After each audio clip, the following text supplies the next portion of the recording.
y'all. Welcome into another episode of TFU. Y'all know what that stands for. I don't even know. Y'all know what it stands for. You don't like it? Coming in like that? You said it weird. You said it weird. Welcome to the TFU Podcast. Welcome to the TFU Podcast. I don't know. We're trying to be corporate. Welcome to another episode of That's Fucked Up. There you go. I love that. We in here. That was 10 seconds, right? There you go. All right. I use the word legend very loosely on this podcast sometimes with our guests, but today we have a true legendary guest.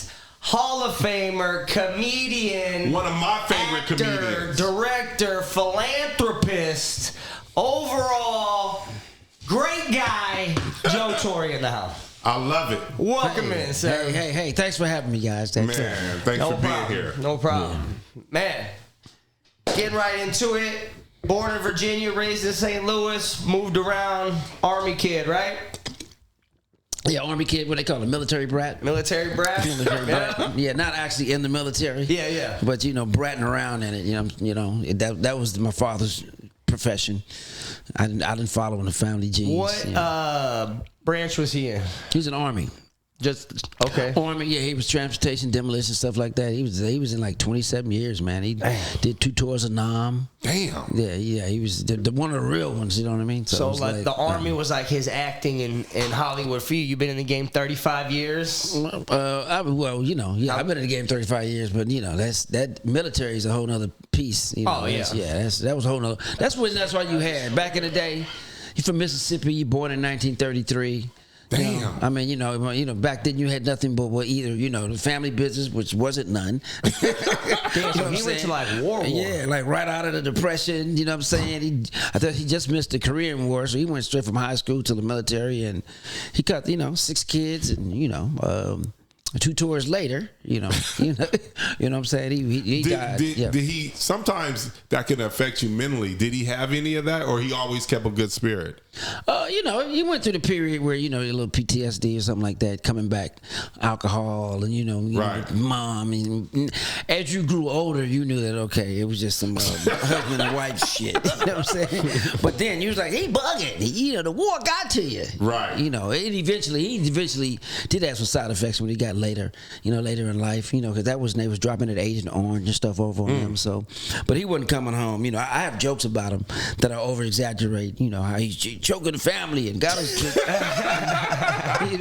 We as POWs and we your SONs. Man, stop it. So stuff like that. But no, it was a blessing to be having an experience like that, right? Because that was discipline. You had to stay on your toes. And my mother was a school teacher, so that was education. So well, you never late then for nothing. Oh yeah, you was on time today. You had to be on time and get beat. I learned to be on time. It wasn't my 90s and my rock star days where I was like, I'll get there when I get there. So you're the middle child of 6, right? 6 kids. Yeah. You're in the middle. Yeah. Growing up, older siblings, younger siblings. I have 3 sisters and 2 brothers. I'm the 4th child, the second son. Second son. Right in the middle, you know what I mean? Not, I got it, you know what I'm saying? You experience when the first couple kids, and you should be right with the middle kids. That's when they figure it out. You know what I'm saying? And the rest of them, whatever's left in the gene pool. I'm the middle child. I believe that's true. My sister was like the experiment kid. And then it was like, I was like flying through life. My brother got just like whatever was left. I don't think it worked out for you. Isn't most family experience the middle child gets the brunt of it because it doesn't get the attention of the first child or the babiness of the younger child? Well, it depends on how fast they fucking. You know what I'm saying? If your parents are having kids like that back to back to back, right, you don't get a chance to be the baby for long. Yeah. You know what I mean? You like, so I think my brother and I, we 17 months apart. Okay. So it's like, okay, I got an older sister, you got 2 older sisters, an older brother, and me, and then I think they took a 4-year because I'm 4 years between my brother. You didn't have to fight at all as the middle kid, did you? Oh, I fought a lot, man. Oh, for real? Yeah, I got the most. Your older brother and older sisters, they didn't take the blunt of that? that? Well, they didn't tell you my father's attitude. You know, some people get it, some people don't. Okay. You know, we were all funny in a certain kind of way, but my mother and father was real funny. But I got my father's like attitude, like the temper and ready to fight. And, don't take no crap. Right. Talk smack all the time. Yeah, that was me. I got the most whoopings, got the most punishments. Got kicked out of school the most, for being a class clown or just, or just being different and standing up for myself. So, man, middle kids get kicked out of school all the time. I kicked out a lot. Yeah, I know. A lot of suspensions. And they took your gun away. Oh well. That was recent though. That's recent-ish. Good. That's but good. He's not good with authorities at all. Look. Yeah. But speaking of not good with authority, when you went to college, I heard you got into a little trouble in college, spent some time in jail, but you knew some people. You got to spend your time on the weekends. I saw in the interview. I think. Yeah. That's kind of crazy. You just got to just choose when you go to jail. That's that. Well, first of all, now, I had a curfew all the way up until I was a senior in high school. My dad was like, still, I want even prom night. He was like, I want you back here at 12. I'm like, I'm trying to get some ass. You better get it for 12 o'clock. 9:30, you was like, we gotta get out of here. So I came back at 11:20. Right. Just to see if I get some extra time. Like, hey, Pop, we was passing by. Just say, can I get an extra hour? He's like, all right, by the time you get there and come back, it's going to be 12 o'clock. You might as well stay home. I'll take her home. I was like, damn. Dude, you know what I'm saying? Misfire. So when I got to college, I was like, okay, no curfew. You did when you had game night because I played football. But, and then you didn't, play the next day if you got caught out of curfew. But the times that I didn't, it was like, you wide open, man. So I got caught out there, a lot of drinking. I didn't drink. I didn't smoke until I got to college. I went to HBCU, a black college. So, not that they promote that, but it was next to Mizzou, a big college. We were just surrounded by a lot of just colleges. So it was like, a lot of 18 to 20-year-olds just kind of, hey, with no curfew. Trying to figure it out. And then sometimes you end up like, I broke the law. Now, were you on the Missouri? Was that disturbing the peace? Was that disorderly conduct or stuff like that? You don't understand until you get out your parents' house. And it's like, okay, now you're not a minor anymore. Right. You got to go for jail for that. Now, you're on the big Missouri campus. Were you over there a lot? Because I read that your sister is like a track legend. Yeah, my sister's a track legend, track star, still track coach.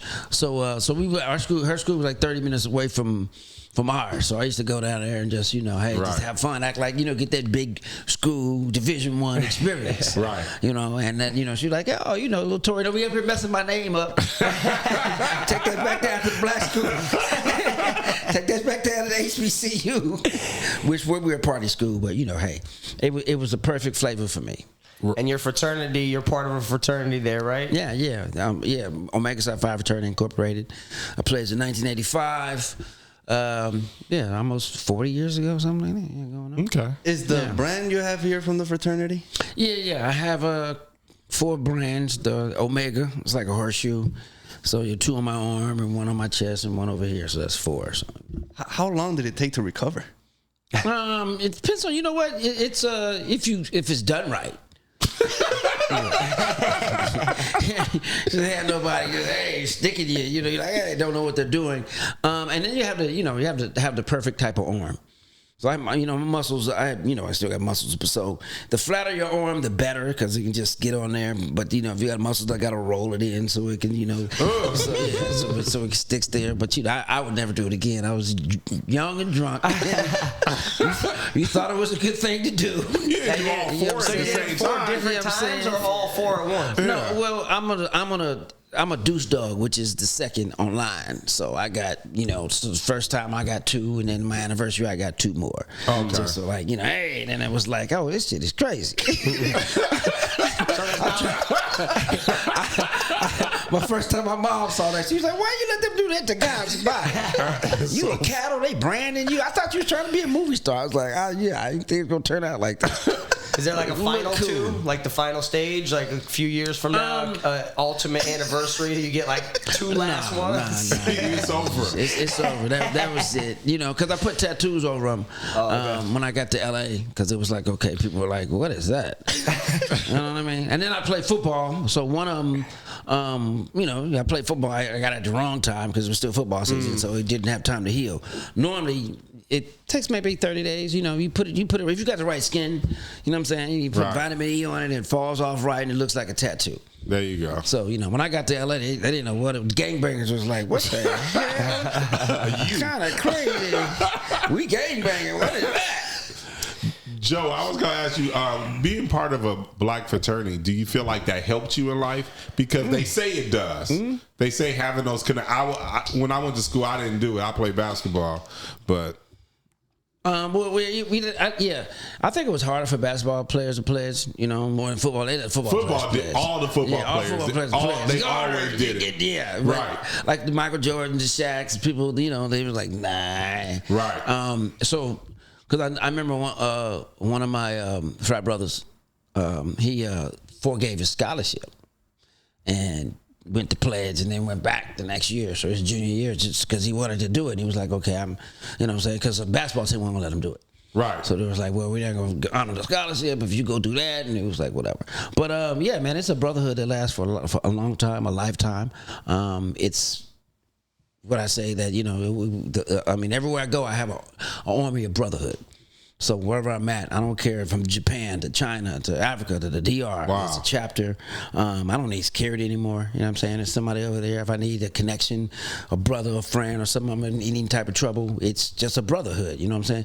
But we also do a lot for the community. So I'm doing something in the islands, I go talk to the kids in the community. I was raising something, and I was trying to raise the awareness in the community. So Father's Days and holidays and talent shows and scholarships, we do a lot to try to, you know, what the government is not doing or what the family can't do or single homes can do. We try to, you know, provide a fatherly service. Okay.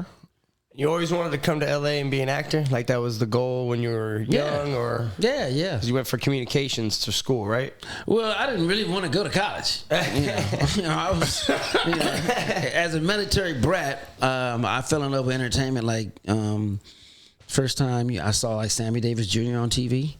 This was up in maybe Seaside, California, or I would always see this little bad black man on TV on everybody's show. Right. So back then, you only had 3 channels. You had ABC, CBS, and NBC, and you had all the family shows from Carol Burnett to Lawrence Welk shows. I dated myself, but just family shows that came on around, you know, and you could only watch at that time. My father was like, "You ain't watching TV all day long. You you really watch family. You watch TV together. You know what you watching. If it wasn't right, you turned it off. So you'd always see Sammy Davis on every show. What was nice was talking. It was him and Dick Gregory, but you saw Sammy singing. You saw him in movies, and I was like, I'm gonna be just like him. I'm gonna get inside that little box, but bouncing around like Seaside, California. That's why I'm a Raiders fan. Because we moved from there to Jamaica, Queens, New York. Okay. So living up in Seaside, California, in the Bay Area, I thought I was in Hollywood. I didn't know Hollywood was 6 hours away. And we moved to New York. I was like, what are we doing? So in my mind, my older brother and myself was like, we're going to get back to Hollywood, and we're going to be just like the Smothers Brothers or, Bud and Lou Abs. We're going to get into the entertainment business. We're going to be the brothers that break the ice. And that was, I kept that thing all the way up into school. But then I studied that, entertainers have to speak well. So I studied, you have to articulate. You have a degree in communication, yeah, right? mass communication, journalism, broadcasting. I studied that. I studied entertainment. I studied, the pitfalls, the ups, the downs of entertainers, the business mistakes they made. So, I was prepared when I got to Hollywood for, not for just for anything, just to be able to set up my own Hollywood and to do what I'm doing, exactly what I'm doing now. The one thing I always notice when we have a comedian in is how intelligent you guys are. Do you think that's a quality that comedians definitely need? You guys are always super smart, super aware. The good ones are. Yeah, the good ones. Yeah. We only try to bring the good ones in here. But yeah. You think that's key for that? Yeah, it's it's outlet. You were like the hero of what people. can't say, you know what I'm saying? But we can, if you know how to say it in a humorous way, you know how to articulate, because, you know, you're a speaker, you're an orator, you know, so we speak for a living. So the smart ones would know how to educate yourself on things before you speak. Okay. You know what I'm saying? I'm a good reader. I love reading books, so that was from my mom. So, yeah, the more you know, the more you can talk about. There you go. You know what I'm saying? That's otherwise, you know, you're limited to what you can say. Like people are like, well, what kind of audience do you work? And I say, I do what the check say. What the check say? Check big enough. Don't cuss. Don't talk about this. There you go. Business. Don't say nothing about Trump. Hey, what the check say? I love it. Go talk to the kids. What the check say? Check don't say nothing. Fuck them kids. They gonna give what the fuck I'm talking about right now. So your first credit, I guess, is House Party. Was that the first thing you did, or did you come out here and do a bunch of stuff? Wait. Before we go into the movie, I want to hear about this athletic career. Oh, okay. Because I know Joe from my park. Okay. Joe used to play basketball at Memorial Park, shooting jumpers. He used to come in there, and y'all looking at Joe now. Joe was huge. Joe was Big Joe back then. Joe had muscles coming out of muscle. He was a real big guy, big voice. Came into my park. My park was full of crazy people. We had business people, from drug dealers to NBA players. Everybody was at Memorial Park, ran by my guy Moochie. Big John Mooch, baby. Yeah, everybody loved Mooch. But that's where he from. I want to hear about this athletic career, because basketball, he was cool, but I understand football was really your game. You were for football and wrestling, right? Yeah. I was state champ wrestler, all that. I went to college on the football. State champ? Yeah, I went to college on the football wrestling scholarship. So Damn, people know me from wrestling. Like in there, from football and track, my sister was track star, but my main thing, I wrestled like year round.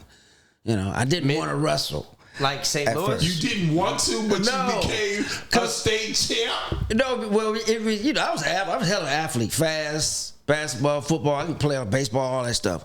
But my sister was a big star. My sister did get all the trophies and come home with all the trophies, scholarships. GPA was all good. So I was like, I'm trying to follow her steps. She looking at y'all. What y'all going to? No, she was for real. But she did the AAU, all, you know, going on track meets at 2, 3 in the morning and getting on the bus. So and I saw her get all these scholarships when she graduated from high school. She had like 30 different offers, you know, from a big school. I was like, oh, snap. And my brother had some, he did art. He wasn't big in athletics, but he drew a lot. So he had a bunch of art scholarships. But I was like, I want them trophies. I want my sister.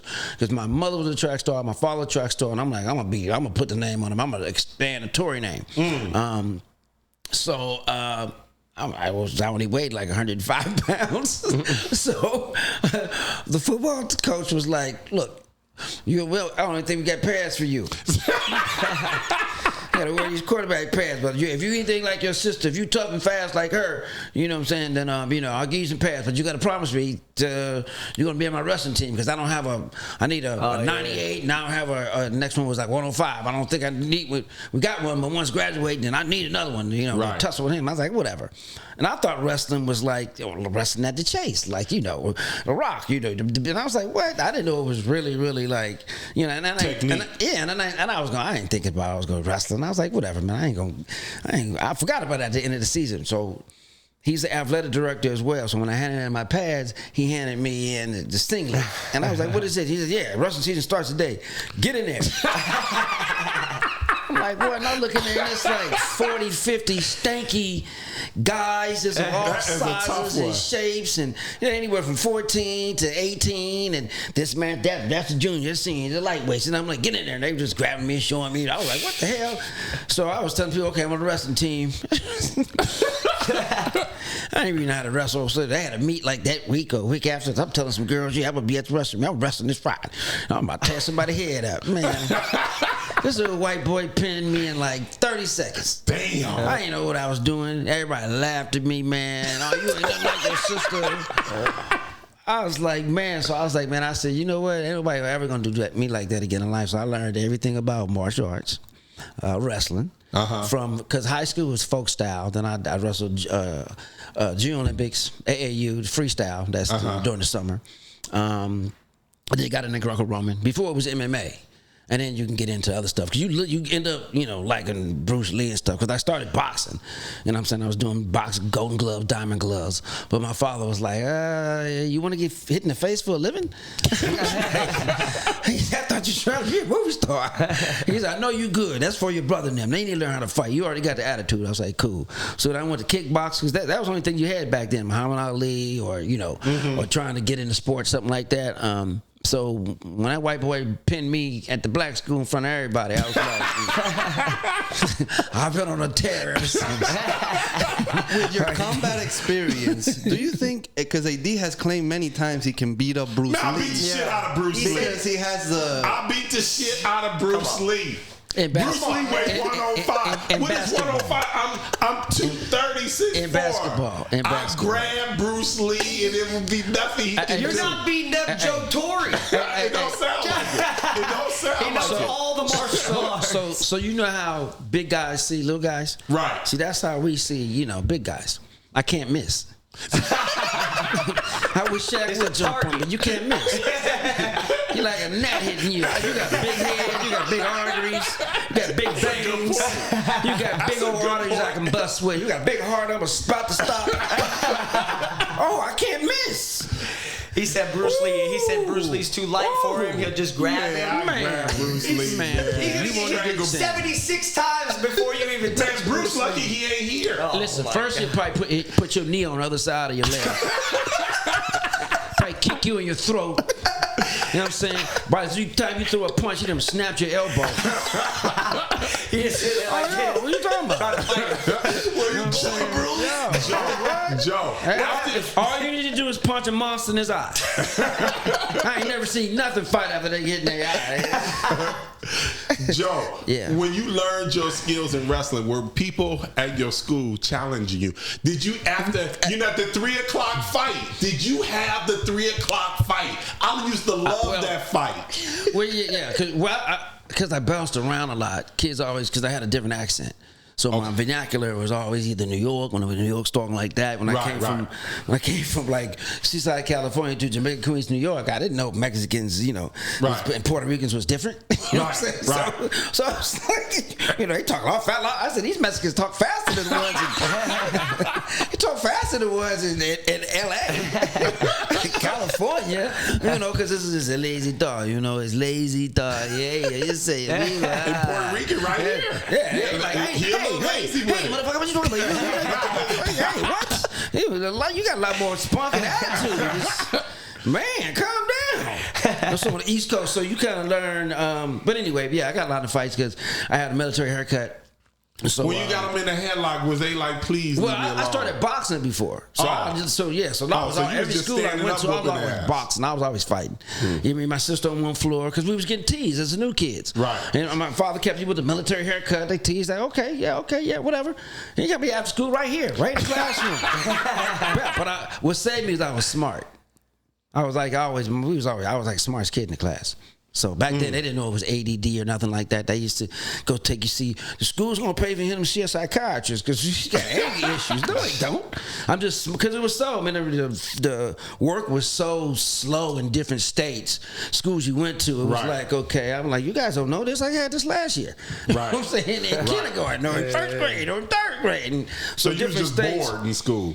When it came to education, bored, and then when people, said something, a new kid asked him, or I used to love to raise my hand a lot, answer the question, and people. So being smart was back in those days. You got teased, and I was like, what? When it was cool to be dumb. But see, my mother was a school teacher, so we was always reading and educated. And then when you didn't learn, everybody's family was like that. You were like, oh, dumb, you dumb. That's why you got a pacifier in your mouth. I was signifying and swinging these hands. So that cost me a lot of, kind of lost me the attention. What position did you play in football? I played wingback, receiver. I can play just about anything because except for the line. Okay. Because I was fast. Right. So I was like, coach, just put me in the game. I can catch that. I can run this back. I was do that. So I was out utility back. In college, I'm on wing back. Okay. Yeah, in a 3 system, so I can come down there. I wasn't being a running back. I wasn't toting that give me thing. The sweep. I wasn't give me the sweep sweep. with the counter. I'm a get to the sideline. So goodbye. Slot receiver was that was you. Nah, you ain't handing me that ball 15, 20 times in a row. I don't weigh enough for that. No. Did you run any of them back in college? Yeah, I ran some back, and I played all the way up until semi-pro. I came out here. I was in the Raiders camp for like a month. But trying to sneak in and do stuff. But man, that was when Bo Jackson was here. That's when I knew. He said, for you, his career is over. Man, they were so much bigger, man. Tell us about Bo. Man, oh my God. So if y'all were in the same. What? Like practice. If you were with Bo, like you guys were practicing the same Marcus shit. If you were a running back, right? No. I never even got to that part. I got to the camp.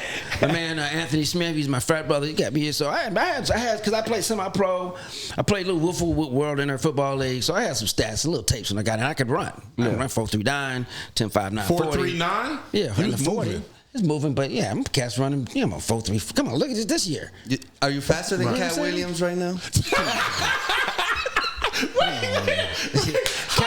Katt Williams' hair look fast. You gotta set up that race. He just ran a 5.2. Come on, man. And I think they was generous with that. Definitely. It was like he's quicker to the bank to me. He's quick to the bank. He's out run to the bank faster than anybody. Nah, man. You know what I'm saying? But and plus, did you get a chance to? So Bo wasn't in the practice. No, but yeah, Bo was in practice. But Bo was in because it was you on the practice team. Oh, okay. Yeah, so you get. But I'm saying all you need to be is there. To know, wow, because Tim Brown is still playing.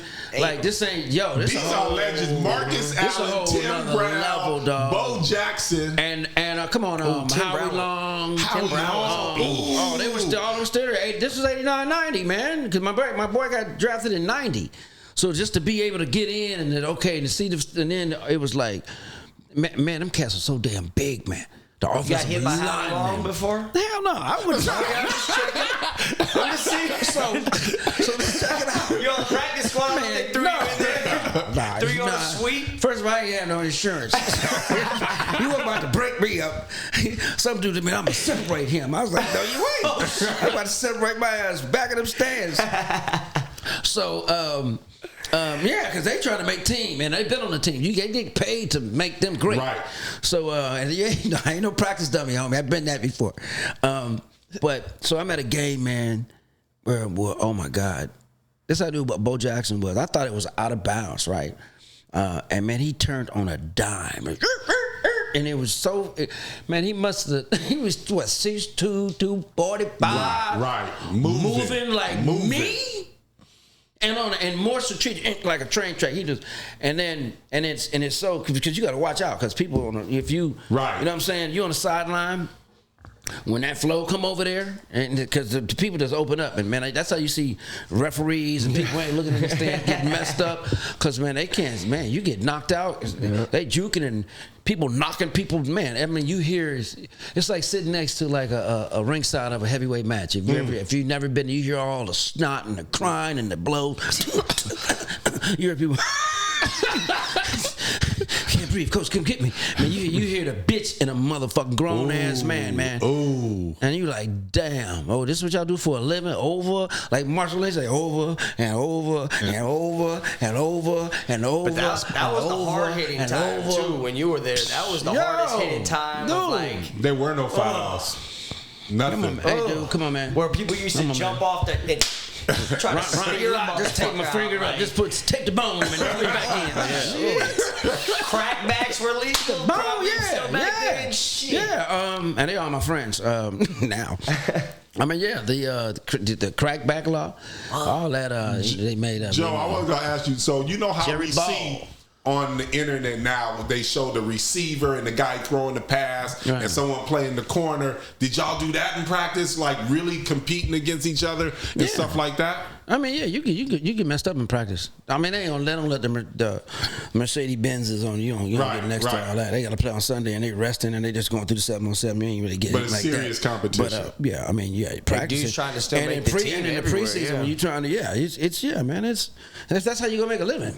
But no, that because it wasn't my way to make a living. I came out to be a comedian. Right. I was just trying to get a check on, because back in my day it was like you either, you took the O.J. Simpson route. You know what I'm saying? Right. Which is, hey, be a superstar athlete and getting TV movie deals. I mean, you don't end up like he did. But at that time, O.J. Simpson was, man, he was America's sweetheart, man. He was everywhere in movies, on planes. He turned his football profession into a career, a whole nother career. And when you see people do that, you're like, okay, well, what route is that? So, I ain't Sammy Davis Jr., so I can't sing and dance and step like that. So maybe if I come out and be an athlete and I get, announcer and I get a chance, you just kind of want to be visible. And I was trying to find the quickest way, but God was like, I know we just talked about Katt Williams a little bit. Have you had any encounters with him? No, Katt's my friend. Oh, that's what's up. Everybody, first of all, everybody that talk about Katt Williams say he an awesome guy. No, I mean, yeah, to people that that understand him. If you had beef with him, but maybe Katt's entertainment. Okay, you know what I mean. Okay. I mean, Katt. I've been knowing him for a minute, and I hosted his first special in Cincinnati. I was his confidant when right before he went, through a little duress with the press. Right. He was telling me, man, that's too much. I'm about to go crazy. I'm like, because he was doing a lot, and sometimes when you don't have the right person to talk to, you're taking so much of the world in, you don't have time to dump it. It acts out in certain ways, and so you need people around you that's prayer warriors and know how to keep demons away.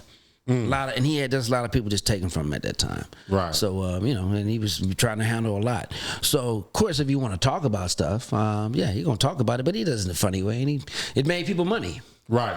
I mean, it made people notice, but Katt has always been trying to be controversial. Okay. So, people say, well, what would he do with you? You know how big, you say, it wasn't no memorial. Now, let me talk about you. This Katt, you just coming to the gym 13, 14 years old, playing with us, busting grown folks' asses. We was like, what? He was like, who we playing with? And you was always working on something, my left hand. Coming in and taped his left hand to his back, and I'm going to use my right hand and shooting me. So this Katt was crazy, man. This Katt was bananas and always respectful, always held his own.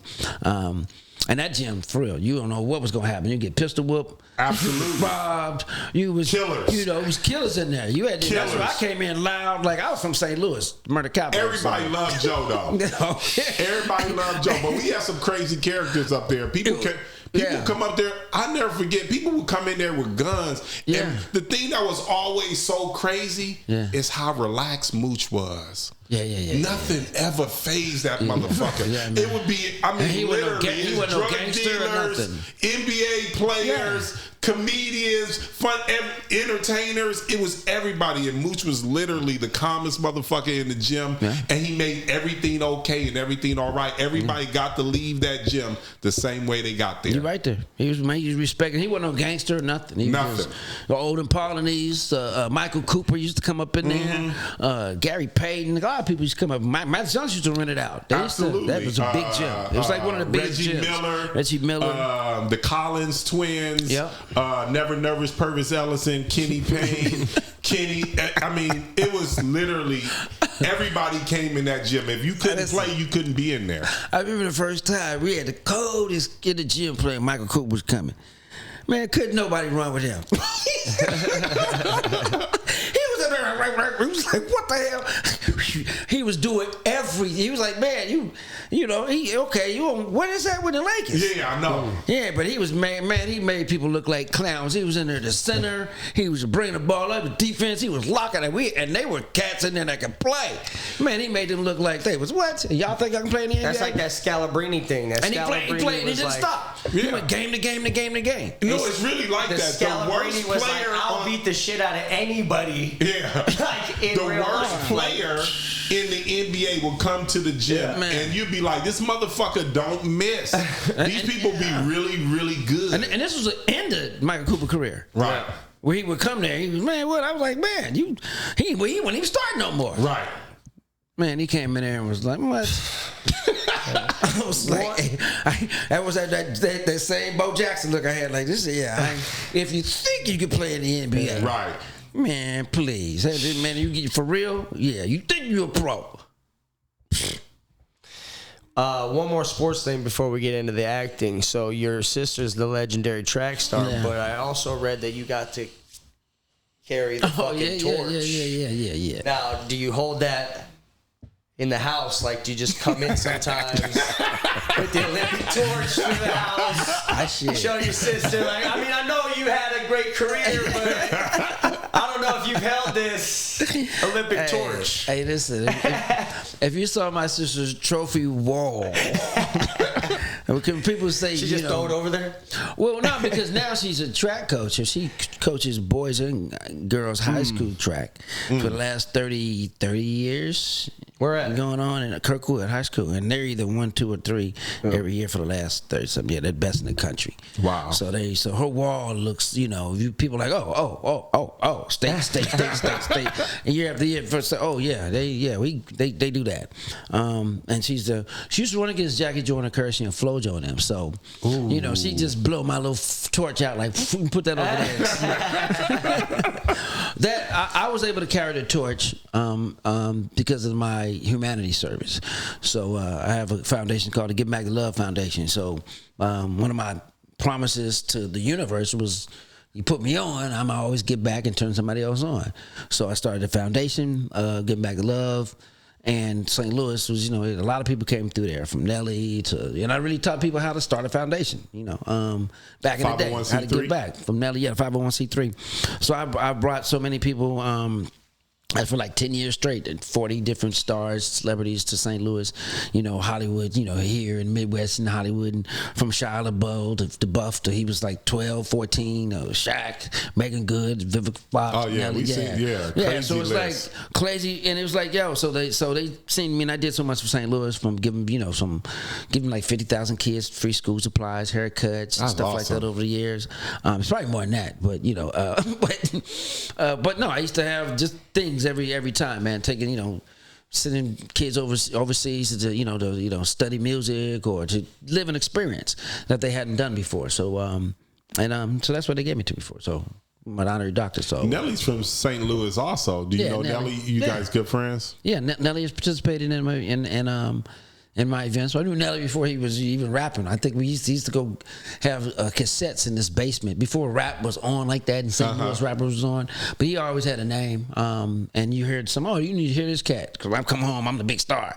Right. But Nelly participated in my him, Chingy, all him in my weekend. I got all the St. Louisans, all the basketball Nelly stars. think he can play basketball too. Nelly can play. Man, Nelly's a hell of an athlete. Oh, okay. Nelly's a hell of an athlete. Softball, bowling. Okay.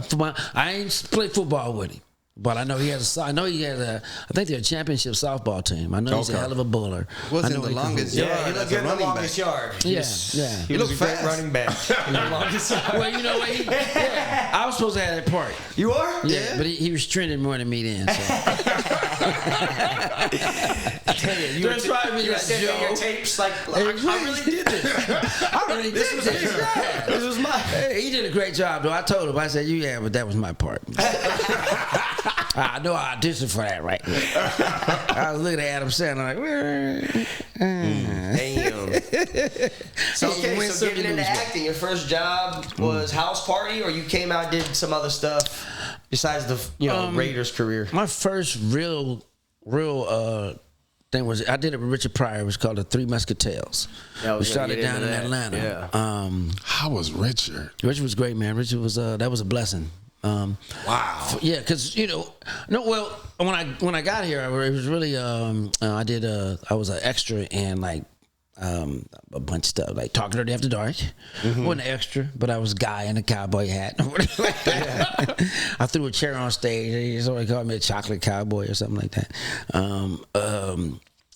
And then it was Three Musketeers, but it was the Harlem Nights was a blessing. When I got here, Robin Harris befriended me, brought me on the set. So it was just a blessing. Is that how you got House Party? Because of Robin? Yeah. Or it helped? Well, I was an extra at first. So doing the comedy act, he just had me on the set as an extra, and I was like, "Oh, they're shooting House Party. Come on down here and see." So I was like, "Okay, I'm be an extra." Right. So, so this guy named Eddie Jackson, he was a casting director, and I didn't know what extras was back then. He was like, "I would have been in a movie." You know, Rich Pryor. I'm like, "Yeah, I want to be in a movie." And you know, he's going to be a background artist. But I just wanted to learn and be on a set. So I said, I read about this. Okay, cool. So, and I read about, I forgot who, like John Wayne used to be, I think, a grip or a gaffer or something like that. And how just being somewhere on the set, just learning and watching and learning. So when you get your shot, you know how camera movement works. You understand camera talk. So I used to just go and just, even if I'm not on, I'm just hanging around like a bug and just learn different stuff and movement stuff that I didn't learn in college because, you know, you only teach you so much. I did mass communications, but it wasn't film. Right. And it wasn't Eddie Murphy, and it wasn't Red Fox, it wasn't Richard Pryor, and all your heroes right there every day to sit there and like, wow. So, myself and F. Gary Gray, the Did director. You get a chance? Oh, that's awesome. We were both extras. Damn. We used to be arguing over who gets the paper bag sandwich. You know what I'm saying? Who's gonna be on the scene? Yeah. He need to put you in every movie. You grew up with him. Well, no, he was already out in L.A. Okay. But we were extras on the set. Oh, okay, that's what you mean. Okay, I got so you sitting waiting to work. Sometimes you can work 2-3 hours, or they call this group, and so we'd be sitting there trying to hit on women or just joan on each other and talk. And you know, he'd be talking, "Where you from?" And I used to be talking about his big nose or his country accent, or just trying to make. Yeah, I was just being me. Right. Did you have any great moments with Richard Pryor? Did he impart some of his wisdom onto you? Did you get a chance to talk to him? Not during the film. Okay. Red Fox did. Red Fox was the most accommodating. Being from St. Louis, he was totally down to earth. Couldn't get next to Richard Pryor. Because he was security was with him. He was right there. I forgot his name. He was a good friend of mine, but he would let you come close to. But Red Fox was most down to earth, all cool, hanging out with the girls, smoking his cigar, right, being red. And Eddie had too much security. I talked to Charlie a lot, but when I did Three Musketeers, I met his seventh and eighth wife. Flynn, because he married her twice. Oh, okay. So Flynn was Jehovah's Witness, and she was shooting a movie called Three Musketeers, and she was. So I think Robin Harris had died, and I was hosting a club now. So and she saw me and was like, I want to put you in my movie. So the producers and all them were there, and there's Three Musketeers, and it was being shot in Atlanta, and I was like, that's Richard Pryor's wife, and Flynn was like 27, 28 at the time. It's beautiful, still beautiful. But he fell for it. He was like, Jehovah's Witness, you can't get no ass until we married. So I think Rich got like 2 or 3 kids by her. So he built her a house in Atlanta, and we did she had him come do a show that I hosted. No, he hosted, and I was a headliner. So in Atlanta at the Civic Center. You get a chance to talk to him there? Yeah. So I became friends with him. So then since he was out here in L.A. and she was in Atlanta, I used to check on him because of MS kept kicking in a little more than usual. So I used to check on him when I came back in town, like on Mondays, Tuesdays, or Wednesdays. Richard Pryor had multiple sclerosis? Yeah, that's how he died. I did not know that. Yeah, I don't know why I didn't know that. He got weaker. Guess what? He kept getting weak. Well, that had to get him all the stuff he'd been through. I'm like, that got him. Yeah. He'd been through so much, and then that's the thing that took him out. But he was always funny. So he used to have that big old mansion up off of Moraga Drive, off the 405. So when he would let me in. I would call him like a little bitch, like, you need something? Right. I was just like, man, I used to sit on the end of his bed, and, because the maid would leave, and I knew he was in the house, and, he just probably need somebody to talk to. Right. So after we established a relationship, like, come back and, like, if I get the number to check on him, or I call Flynn and be like, going up there, he'll let you in the guard's gate. So I used to sit there and just get knowledge from him, a lot of knowledge. Fucking legend. Like, sit on the bed and just listen. He taught me a lot. Good and bad. He cussed me out a couple of times. One time I thought he was going to shoot me. Because I think he thought I was messing with his wife. And I'm like, nah, dude, I wouldn't mess with your wife. Because, you're a young dude. Right. I'm saying, what are you hanging around for? What? No, like, I wasn't. No. He was just waiting, like. No, hey man. No, I think she was in town one time, and I think before I started coming over there, I only could come over when she was in town. Yeah. Because I didn't know him like that. I mean, I knew him, but then I said, "Yeah, we have something at the house." He'd have like a barbecue or cookout or something, and then I was just sorry anything. I'm like, "What? Rich Pryor come over? I just want to come over." Right. So that and a while till he got to know me, like if somebody happened to me, I'd be like, "Yeah, what you coming over here for? You know my white frog, you know what I mean?" Right. And until he understood that I am really a fan, and I'm get the knowledge, and I told him I was in Harlem Nights because I didn't have a chance to express all that. And he was like, "Yeah." So then you had Polaroids back then, so I used to show him Polaroids of me. But he said, "Oh." Then he kind of knew what it was. Right. Because I got pictures from Harlem Nights from the set back then. So I still had them, and then so it was like we were still friends until he kind of passed. Until he got to the point where he just he couldn't have visitors no more. Right. Yeah. How was it with Robin Harris, one of the funniest men that probably didn't get to live out his full career? I mean, put it like this, because now I understand my purpose in life. You know what I mean? Maybe if something happened to me, I did live out my full career as what I was supposed to do. Okay. Robin Harris left a big impact on people. Didn't he? Opened the whole door, just a whole new wave of comedy and how we do comedy now, and people accepting the concrete comic or the comic from the club. You know what I mean? Robin put it on the map as far as seeing somebody in a different way, as the father of Kid from Kid and Play, what I'm saying? So he was supposed to host Def Jam. He's supposed to have his own TV show. He was the next one. So when he passed, he left the door open for Martin to be Martin, Tommy to be Tommy, for everybody to kind of, to the next bridge of, okay, like from rap went to hip hop. Right. You know what I'm saying? Right. You know what I'm saying? So it's kind of like, okay, so this is the new wave of, of the future. Almost like reality TV. So it's like, you accept these new things. People don't accept them at first, but, accepting that, that comic or that person that talks through the camera that you can, like right now, you know what I mean? Look at the Cardi B's. Right. Look at so many these reality stars now that people have given a chance to that probably didn't have a whole lot of experience at first. You had to go through the rigmarole and stay some classes to be discovered by somebody and put through and go on the casting couch. That's still happening. You got to get diddied up. Damn. No Diddy. Oh, God, that's a sore subject right now.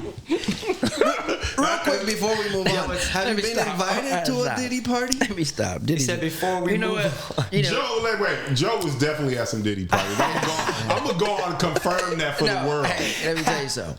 When people ask me stuff about people like Katt and Suge and Diddy, they always had cool respect for me. No disrespect. Always, I don't know, it was a God-given thing. For real, when every time they knew about that wrestling. They didn't want no problems. I am known for handling my business around here. I was a gun-toting, both of them. Yeah, I got some holes in me. I've been through it. But I that's the energy that people, I guess, either you respect or So, but I really never had to have no problems with knowing people like that, so or people disrespecting me like that, right? And I guess it's a different light. So people know who they can mess with. People know who they can mess with. They be like, can get leave him alone. Everybody left the party early. I ain't starting nothing, but if you want some problems, you know what I'm saying? I got the whole universe on my side. We're not gonna let you get around the Diddy party question. Yeah. Well, no. So see, Diddy, no, for real, because Diddy's always been cool. But I've been to Diddy parties, but I've never been like upstairs. Right. Never been like there too long. You know what I'm saying? Because he said there too long. Yeah. Elvis's house is upstairs. It's time to go. Well, it's a madhouse. In case you're looking for something, I'm either going to a party for a reason. Either somebody want to get somebody in, visiting, I ain't going to Diddy party. Because I've been going to Diddy party since I was in New York when it was on Wall Street. I got it on camera and I got getting a Diddy party. But everybody's at the FBI, the CIA. That's the second time I saw Muhammad Ali. Ooh. I saw him twice in life. And one was I was a kid living in Jamaica, Queens, and we cut school and ran downtown to see Muhammad Ali was going to be signing autographs. That's dope. And then he was driving away in a limousine. So I think I was 7 or 8 at the time before we moved to St. Louis, and he stopped because we was running through traffic. And he stopped the car and shook our little hands. We were like, "Muhammad," he's like, That's and his dope. thing thing was, "Hey, you guys can be anything you want to be. Don't let nobody tell you." I just remember that talk, and that took in my head. Those were my heroes. So wait, you see Muhammad Ali at a Diddy party He was at Diddy Party before, but this was like at in New York? This is New York on Okay. Wall Street. I think Clinton was there. I think it was you couldn't get into it. It was they had the streets blocked off. Clinton was at a Diddy party. Man, Why are you surprised? No, that makes sense. Yeah. Bill Clinton. Yeah. Dude, this was. That totally tracks. Back God then, damn. no, but this was huge. This was when Clinton used to come to the NBA All-Star games. Clinton was cool. But I'm saying, I can see. but it wasn't like his. Because Diddy parties kinda intimate. This was an intimate one. This was at like on Wall Street. Oh. So it was in a bank or a building. Oh, okay. So that. So then, the LA Diddy parties are in a mansion somewhere in the hills and parking. And by the time you do all that, if you ain't got the Joe face, and my thing is like, dude, I'm like, I'm not gonna Joe my face in with all y'all. And then you because you got to be on the list, you got to be that, and they, to me, I'm just let him in, valet, but it's not worth it when ain't no money in the room. I'm a money in the room guy. When the money leave, I'm gone. I can't do no deals with Magic Johnson or whatever back then. Russell in the house or the head of this, because I know they're gonna have execs in the house. So to me, that's the only reason I'm going to the party is to, or for my foundation. I used to go there and like, okay, well. If an artist is going to be there, come to St. Louis. I ain't going through the agent. Get your number, blah, blah, blah, and make my contact, and I'm gone. But the drink and the smoke, and I don't do nothing else. I smoke weed and I drink. That's all I do. Right. I don't like dudes. You know what I'm saying? So too many dudes at a party, I gotta go. That's right. Or do we need to call some women? You know what I'm saying? Otherwise, I got my own party. You know what I'm saying? But I'm not. But I was never to the point where I'm thirsty or I need to be here. You know what I'm saying? If I like a groupie, once I start feeling like a groupie, it's time for me to go. And I didn't, back then I was just rolling either, one or two, me or somebody else, because I know it's easy to get in like that. And then if I got a bunch of cats with me, it's hard to park, and then that's just some old dicks at the party. There you go. Well, we only, all right, I catch y'all when we go over here. But right now it's a 2 plus. So like you go to Eddie Murphy's house. I ain't bringing all these cats to your house. Right. Eddie Murphy had parties. You know what I'm saying, but you can stay outside or you trying to go inside. Right. You know what I'm saying? Now you don't go inside unless you're invited. What was better, Diddy party, Eddie Murphy Oh, party? Eddie Murphy's party because Eddie's he's Eddie Murphy. It's like Eddie Murphy. I don't mean the Eddie Murphy party but I mean because they're either from after parties from movies and stuff like that, screenings and stuff, and it's Eddie Murphy. It's just like it's Eddie Murphy. It's like, come on, man, you don't get no better than that. It's like you know what I'm saying. So there's and then you don't get invited to his house. So and if you do, you ain't going inside. For real. Shit, back to Robin Harris for a second. I didn't know. I was watching an interview with you, and they flipped to Faison Love was the voice in Bebe's Kids. He did Robin Harris's voice in Bebe's Kids because he had already passed. Yeah. He was Faison was a voice. That's crazy. I didn't know that. That's wild. But me, I'm from a town of like 395 people in Nebraska, and Bebe's Kids reached me over there. Oh, okay, yeah. And I saw Bebe's Kids when I was a kid. I love that shit. Yeah, that shit was hilarious. I got a picture. I used to sell his shirts outside with Bebe Kids. Yeah. Robin was a great mentor. Took me in and taught me the ropes real quick. Like I only knew him for like a year. But he taught me. He used to pick me up, bought me my first pair of $100 shoes. I wore a hole in them. I was like, "These my shoes." Some clothes. Like, get out them cowboy boots. Joe, it seemed like it was easy for you to crack Hollywood. Like you didn't have no problems doing it. Was it hard? I mean, yeah, it was hard because I had to, put the work in. So as far, and like I said, I was prepared So I studied on, being, why waste time and how to write jokes. I was trying to, be in the right rooms or put myself out there. And, and I had no wife, no kids, no nothing. It's just me. So I have no excuses. So I used to hear about the excuses. Oh, my wife, my family, I can't do this. I'm like, okay, well, I'm up to bat. Take the hit. So as a kid, as an athlete, I was always undersized. So I got to get in the game and show my ass. I'm saying, I'm going to make a play, coach. I'm going to make a play. You know what I'm saying? I'm going to get on the team. You know what I'm saying? I'm going to make it. So ever since then, that's been my attitude. Right. And when I get on a set, when I get somewhere and I get my shot, I'm not going to overshadow it, but I'm going to do what the character says. I'm going to add to it. I'm saying it's a comedy show. I'm going to add to like a menu. I'm going to add to it. You're going to know there's spices on there. You're like, I got a little Joe in it right there. What's Joe in it? That's me. And you don't ever want to lose that moment once you're consistent. So back then you had to do like 2-3 shows a night. I was going from Long Beach to Englewood to Carson, back to Hollywood to, and trying to get on stage and hopefully get up there in enough time. I ran on your own wheelchair and getting a fight here, getting a shootout here. Robin had to walk me to my car one time and let off a couple rounds. Damn. Because these gangbangers was about to get me. Damn. There was about 5 of them I was about to fight. I embarrassed. They was messing with me in the club. But then he was like, man, they ain't gonna fight you. They about to shoot you, man. I'm like, I only got 4 bullets in my gun. How many you got? I got to fight one and hit the other 4 straight. No. Joe, one thing I know about comedians, sometimes you guys, even though you get on stage, you're not really getting paid. People getting $25, $50, and sometimes nothing. Yeah. Well, a lot of times you're not getting nothing. How do you make it that way? Do you gotta have another job? How do you pull that off, making nothing really to get on stage? Well, it's an opportunity to. Some people get gas money. Sometimes you get gas money, you get a little 20 or 75, $50. Back in the day, it was then. But you want to be seen. So it's like, what's the cost you to be seen? I mean, that's why I was seen in for Poetic Justice. I met Mike Tyson at the Comedy Act Theater, John Singleton at the Comedy Act Theater. I used to hold court there as far as where Robbie Reed used to come and bring agents from CAA and see myself and Jamie Foxx and snap, this black talent is down here and they're good. They got out of there before 10 o'clock, but it was like, you sure better start at 8:30. We're out here by 9:30, 10. Going down the hood. Well, now it's different. It's so it's a lot of talent agents and people like that and movie directors going to see comedians. Used to back in that day. So you had to be able to get on, and you just was like, because A Living Color used to hold showcases where Robin Harris used to hold court. So it was like, so you can't get on this week because why? We got Martin auditioning for and Tommy Davidson, they auditioning for A Living Color. They're looking for a new whatever. So you're like, oh man, let me get on stage. And so we used to open up for Robin Harris with an improv group we made up.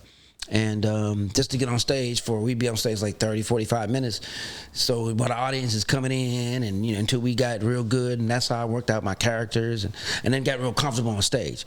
So that's how I got good fast. I took, the opportunity, where they telling jokes at. You know what I'm saying? Them Mexicans, them white people, I don't care. I tell jokes to America. You know what I'm saying? Well, they gonna go down them hood people. I'm from the hood. I tell jokes to them too. Right. You know what I'm saying? Where they at? Yeah, it's clean over here. I ain't got to cuss. I'm trying to get on Johnny Carson. What's the excuse? You're a comedian. Tell jokes. Be funny. Right. You got to be rude. You feel the audience. Most stuff come from my head, but now I know how to write. You know what I'm saying? And write a monologue, and you see how they do it. Isn't the key to get in front of everybody? Right. To get on the Johnny Carson couch? To be these, that was the couch. The George Carlins, the Richard Pryor, the Dick Gregory's, the Bill Cosby's, for real, the big national, everybody, the Jim Carrey's, everybody that made it back then came on that couch. So it's like, so it's like basically in my eye, it was like, how do you stay on the Jay Leno's and the Jimmy Fallon's and the Jimmy, and the Jimmy Kimmel's? How do you stay on that couch? How do you be called to talk to America? As a joke, as a comedian, to make sense of, of something that maybe people can't think of, or that comedian can't do it. That's why a lot of comedians make sense or do night shows, because, Trevor and Jimmy Kimmel, because they can look at the world and make sense of it in a humorous way. Shit, man. Well, you're the 5th most hosted Def Comedy Jam host, like right after Russell Simmons, everybody, and then you've hosted the 5th most all time, apparently, on the record board. I think I hold the second most. It was Martin and then me, and then that's it. They gotta update. No, the internet. They got you sitting number 5. No, they ain't gonna. They got you sitting. Hold on, let me check my stats. It's not that old. It only was like 3 seasons, 3 maybe 4, and they came back with 4. They got Kid Capri at 21 episodes. Oh well, as a DJ. As far as the most attended host, Martin, I don't know. They said 20. DL Hughley got 14. Russell's got 9. They say you got 8. Nah, it's probably more than that. I know it's more than that. Yeah, whatever it is. Because we got to set the record straight over here then. It's more than that. You talking about appearances? Is that what it's saying? No, I think it's hosting. Because you were the host of Def Jam at one point. Yeah, I hosted a season. And then I came back and hosted, because Martin hosted like, I think 2 or 3 seasons. But I was the first, and probably wasn't that not counting is, I was the first, and warm up. So nobody wanted to warm up for Martin. People were scared. So Martin was doing 5 shows a day. So I warmed up all the shows except mine because I was the headliner at night. So and some of the shows they was like, put your bag around. We filming that, and I get paid from like it's a Def Jam episode. Like it was my warm up. Because I wasn't telling the same jokes later on that night. I would never be telling the same jokes. Doing 5, so I was basically coming off the top doing something. They was like, we filming that. They put that together. Oh yeah, well, you know. And I was like, so I'll go there. You'll see one of them. I have the thing like I'm staff Def Jam, but I'm just. I used to just have to talk to the crowd and get them warm up. These are the rules. People checking on stuff, getting the mic checks. You know, and Joe telling them about giving the rules like this. Then I kick it to a little joke or two. Then I'd be into it. And then when Martin they getting ready, and I say, "Oh, I got them all warm up," and they, you know, and then it was like, "Man, we got that." So it was like, okay. So then, but it gave me a chance to see what jokes ain't working, how the audience is, and that's why I was a natural host when Martin, you know. When we got too tired and stopped because it was like, well, who else really got the balls to handle that? Right. I can't remember which comedian we were talking to, but they said like the warm up or like the dude that goes before you is like pretty crucial because they could fuck up the whole crowd and the attitude. Oh man! Before the other comedian comes out, so it had to be like a lot of pressure kind of opening, I guess maybe. No, because I was already a headliner at night. So well, you know what the hardest job was trying to replace Robin Harris at the Comedy Act Theater when he passed. So it went from 300 plus sold out seats a night to 15 people coming to see who this dude with the cowboy hat. They kind of knew I had a little name, but it wasn't Martin. They wanted somebody else to really take over it. Ricky Harris, a lot of people who had an LA name or LA following, but I was fastly coming up. And the Comedy Act Theater in Atlanta had just opened up, and it was doing miraculous. It was sold out every night, and so the owner, Michael Williams, was thinking about closing the one in Atlanta. And I was like, no, I'll rebuild it. So he was like, I ain't no money in it. What you get is yours. So myself, Buddy Lewis, Jamie Foxx, and the late great Yvette Wilson, kind of was my staff, and and that's how we got good quick. That's how Jamie got good real quick. I got Jamie his first agent. I sent Jamie on his first tour where he sent him down to Atlanta for 3 weeks. They didn't want him, but they had a fallout, and I was like, well, Jamie wasn't doing that. And I was like, Jamie's good, man. We've been up here getting it in. He was like, oh, Eric Bishop? This is Michael Williams. And I was like, man, he's funny. He said, hey, man, all right, man, I ain't telling him I ain't gonna pay him nothing if he ain't funny. But I was like, no, man, because we as comedians, we work on stuff every day. Right after the stuff, we'd meet. You don't have a job, or if you do, but make your stuff funny. And we would look at your act and write it down, and this is you working on tonight. And as we went back and worked on it, so okay, floated it is, and you sound like this guy, or move this closer, and we used to help each other out with each other's jokes. And when the agent was coming, we'd be like, hey, look at him, my friend funny too. You know that we wouldn't. That's dope. We wasn't trying to just put ourselves on. We was that's like, dope. Yo, and that's what happened. You think that's still happening like that in the comedy Probably world? For white people. Like a little that's everyday life for them. You know what I'm saying? But for black people, it was like, no, because we only got this one shot. So I tried to put together a super show. Got the agents coming down here, so I'd make sure that the proper people on the show, right? So I'd have, because sometimes I would open the show. Just because of the fact that, if you don't know, or my own shows I do. What's the comic gonna say? What they're saying? I don't want them getting the audience mixed up before I come out here. Right. You know, because it's like a meal. It's like Ruth Chris. They don't bring shit out on a plate. You know what I'm saying? We ain't got to the entree yet. You know, you sucking and fucking. What are we doing? You know what I'm saying? You don't know what this is. So I don't. So to me, it's like, you know, if you're the host, you know what I'm saying, and you're the feature, you know what I'm saying, you're not the entree. So don't stink up the meal where they don't even want the entree, or they got a funny taste in the mouth when the entree came, because you have changed the whole mood. Yeah. And that's important, especially if it's not your show. You know what I'm saying? So it's important to have the right people on the right show that I like to have, because otherwise then I got to come clean it up. And I will clean it up with your ass if you done messed up. You done came out and stanked it up, I will sacrifice you and be ready to beat your ass too. In between the show, they get a prize fight and a comedy show. What's happening? You know what I'm saying? One of the things, since you did bring up that you had to clean it up, that one thing that you just mentioned his name just a second ago. Jamie Foxx? Jamie Foxx, yeah. Jamie Foxx, when he cleaned it up on stage with that one guy with the new the roast. Well, that was it. That was historic. Yeah. Did he go too far? Or? Well, you know, and it's a funny thing about that too, because I was supposed to host that. DL was supposed to host. Jamie was thrown in at the last minute. Because those are Shaq roast. So I was, because we did one that was in D.C. with Dick Gregory and Queen Latifah, and it was on. So I think she hosted that one. And this one was in Vegas. Okay. But it was about Emmitt Smith, and it was nothing to say bad about Emmitt Smith. So before that happened to him, Moose, that was on that team, what's his name, the football name, Moose Johnston. Moose Johnston was auditioning because he had just quit football and he was trying to get a role, sportscaster role. So he was going to use this for film and tape. So he wrote a 3-page, like, boring ass stuff where he thought was funny about Emmitt Smith. So they cut that out. So Jamie really got here and was snoring. And what the hell was it? So Jamie was just using, you know. So before Doug got out there, that's what happened. Moose had really set it off bad. Jamie had to clean it up. Then Doug came and then Jamie just went further with it. Ooh. But it was even. But Moose was about to. He and his wife was going to whoop Jamie's ass backstage. I bet they were. They had him hemmed up. I'm ready to drop. He's about to whoop. Man, Dick Gregory, we had to pull him. Jay was like, he's serious? He was serious. Him and his wife. And they was dressed like she was dressed. His wife was fine. She had a little ball dress on, and he had his suit and toughed up. And I was like, oh, Moose Johnson about to get down. He's about to get down with Jamie. Have that ever happened to you where you got on somebody so much? I know you talked about the gangster was about to shoot you. But other than that, have you ever gotten a real, actual physical fight because of your comedy? Because you was lighting someone up? Well, I didn't really have to put my hands on him. Security or something got to him. I had some stuff thrown at me on stage. I had some white chick in Charlotte, North Carolina. Them white chicks is rough. I don't care, Charlotte. I don't care. I had a group of 8, 12 about to take on a group of 4 black girls one time, but they were just hollering at me all night. Come on! They was out for a bachelorette party or something like that.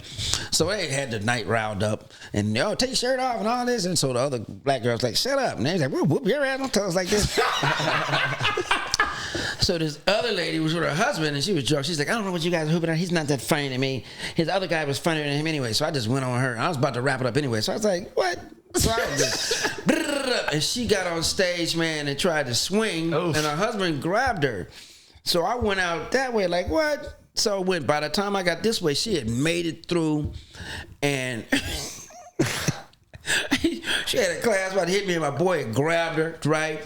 Security came, grabbed her, and then he got the husband bent up because they didn't know. And I'm pressing charges. It's like, pressing charges? What are you doing? The whole crowd was like, and they was like, get your wife, man. Get your wife, man. But I mean, that's to where somebody wanted to actually hit me. Right. No, because I don't so mess with you. You know, so I can feel if you're going through something. I do it for jokes and then I get off on it. Oh, okay. But yeah, in a couple of like Baltimore, some places where you just being ignorant and you won't shut up. You just being ignorant. You ain't gonna put my hands on me, but you gonna get the fuck out of here. Right. Or I'm gonna keep talking about you. Or we gonna put you out. Because now you're just ruining the show. If I'm not funny, get your money back and get the fuck out of here. Or just go sit at the back table you wanna talk. But just don't if when everybody's doing this and looking at you and y'all up here like playing dominoes in the front of the table and don't expect me to say shit, I'm gonna say something. Right. I'm saying, and sometimes the dude will get up. Oh man, we ain't for dude. Don't come up here. Because I got a microphone stand. I got you about to be a Negro shish kebab, poked, bat. Yeah, I'm. Hey, give me a reason. How was that first appearance on Def Jam? I saw it. I loved it. How was it getting out there? I mean, it was good. Well, once you do the Apollo, you ready for anything. Oh. So I did Apollo with Sinbad. So the first thing in New York was the scariest. It's like, how did that go? Yeah, because they was, they had babies warming up to boo you in the bathroom. I walked by the bathroom, baby, now get your boo on, baby, boo, boo, boo, boo, boo, boo him. I was like, oh wow. After that happened, and like I said, after I took over for Robin Harris at the Comedy Act Theater, those were the two hardest things to do. Because following a legend, Robin, and then coming on Apollo, everybody get booed, and I'm standing on. Because Jamie got booed, everybody, DL, all of them got booed out the Apollo. So to make it on there, and I have that. So Def Jam was like, this is my destiny. I'm supposed to be on the show. Right. I'm supposed to be hosting. Right. Oh, I love it. Reverting back real quick to Jamie Foxx, you being a mentor of him, like, yeah, everything's all good because there's a lot of conspiracies out there these days. He's been cloned. It's not really I've been him. praying for him, man. I can't get no answers from nobody. I just keep praying for him that everything's good. I know Jamie went hard in the paint, and we're both in our 50s, so it's like, kept you going hard in the paint, them freak they will sneak up on you. I'm just saying, you only got one heart. So I don't know what that is. I keep praying for him every day. I can't get a straight answer to like, okay, is he back? And these are from friends. Is he, so I don't know, because, I mean, you've heard so many different things, but I don't want to repeat them, because if they're not, right, and I don't want to put them out in the universe. So, because you can speak things into existence. Yeah. So I just keep speaking that he's going to be okay, and whatever they're holding up and whatever it is, it is what it is, man. You can't take what he's added to the universe already. Like we said, when people die young or when their time has passed, do you feel like your purpose is out there? You know what I mean? And I think my purpose is enough out there as far as, light. I'm light. Right. Definitely shout out to Jamie, because he's definitely done his thing. Jamie's a legend in the game. Oh, yeah. And going to continue to do it. What's going on with him, yeah. Right. Going to continue to do it. Tupac's still living, you know what I mean? So there you go. You know what I mean? So it's like, and I'm knowing him, I was a big brother to him. So it's like, but it's not every day that I probably don't listen to Tupac. Right. You know what I'm saying? I'm going to the gym. That's the first thing I'm putting on. Tupac, Snoop Dogg, Pandora, Plump. And how was it doing that movie? It was great, man. I mean, Tupac he turned 21 during the film, so it's like, so I got a 21-year-old, I got a 30-year-old, I got a 14-year-old daughter. So imagine when you was 20. I mentioned I was 20 and turned 21. Yeah, I was. So you had Janet Jackson. You've been reading about it. Janet Jackson, Tupac. I went back and watched that movie. Regina King and Tupac are stomping this dude out. Stomping Ricky Harris. Yeah. That was Ricky Harris. The late great Ricky Harris. That was awesome. Yeah, that movie is full of people. Yeah. How was that, man? That was a blessing to be in, man. John wanted me for that part and fought for me for the part, and that was it. Different people, and Regina King, still one of my best friends, good friends. I pray for her every day. She lost her son, so still that's something you can never say. Somebody can get over, but I just pray that she's continue to be healed from that. That movie's a classic, man. You know what I'm saying? Classic. So John from Pac to some other people that are that are in our heavenly spirit right now that was in that movie. So it's a classic. You can't turn back. It's always there. When Pac came in, he had already had Juice and some other things that he did, right? He just had Juice. He just had Juice. Pac came in, he just had Juice because Ice Cube was supposed to play the part at first. Ice Cube? Yeah, he was supposed to play the part of Pac. Oh wow! Yeah, but he didn't. He wanted to switch it up a bit, and John was like, It's my movie. It's my movie, yeah. Because there's some things that Cube said he didn't agree with, like he wouldn't let his homie like this, and some other things that he didn't really. And I guess his image too at that time, he didn't want to be, in a wrong man. Right. He wanted to be, saying, hey, like you do it now, yeah. But hey, the movie worked out great.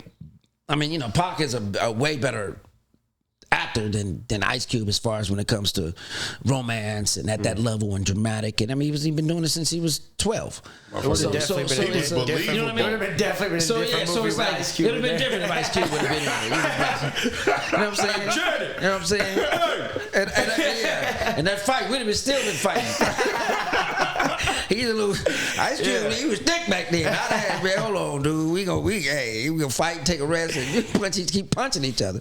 Well, Pop was small, so I could flip him a little quick. There were so many jokes in there that I just was like, man, this would never get through today. Like, you was like, the bitch got legs. Like, letting her walk and shit. Like, and it was like, they were just trashing the baby mama. Like, Tolo and Tupac were just trashing the baby mama at the start. Like, but she was, women, baby mamas are like that. They're ratchet. But that shit. I mean, he's only writing from experience and what's out there. So it's like, and I think, like I said, that era kind of like was the, those new films, Def Comedy Jam, this type of in your face, real stories, has been brought to the forefront. Was that John Singleton's first real movie? Or no, that was just his first big one? No, that was after Boys in the Hood. Oh, that was after Boys in the Hood? Oh, okay. Yeah, so that was Boys in the Hood. And that's when I met him actually at Robbie Reed's house. No, I met him at the Comedy Act Theater.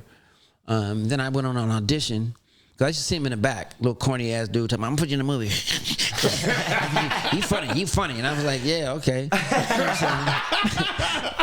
For real. And then I went to an audition for Strictly Business, and then Robert Reed. Yeah, we were Holly Berry, Sam Jackson, Tom Davidson. She fine in person. Yeah, Holly always been fine. I first met Holly when she came to the Comedy Act with Wesley Snipes. Oh yeah, they did date. Yeah, it was a Valentine's Day. Okay. So he came in there and because I remember that day. It was for real. I got a lot of stuff out of there. My first when I was on the Amen. That's when the producers saw me on that show and saw me at the Comedy Act Theater and came out. Oh, yo, he put you on this show. So, and then Holly, Wesley brought Holly there.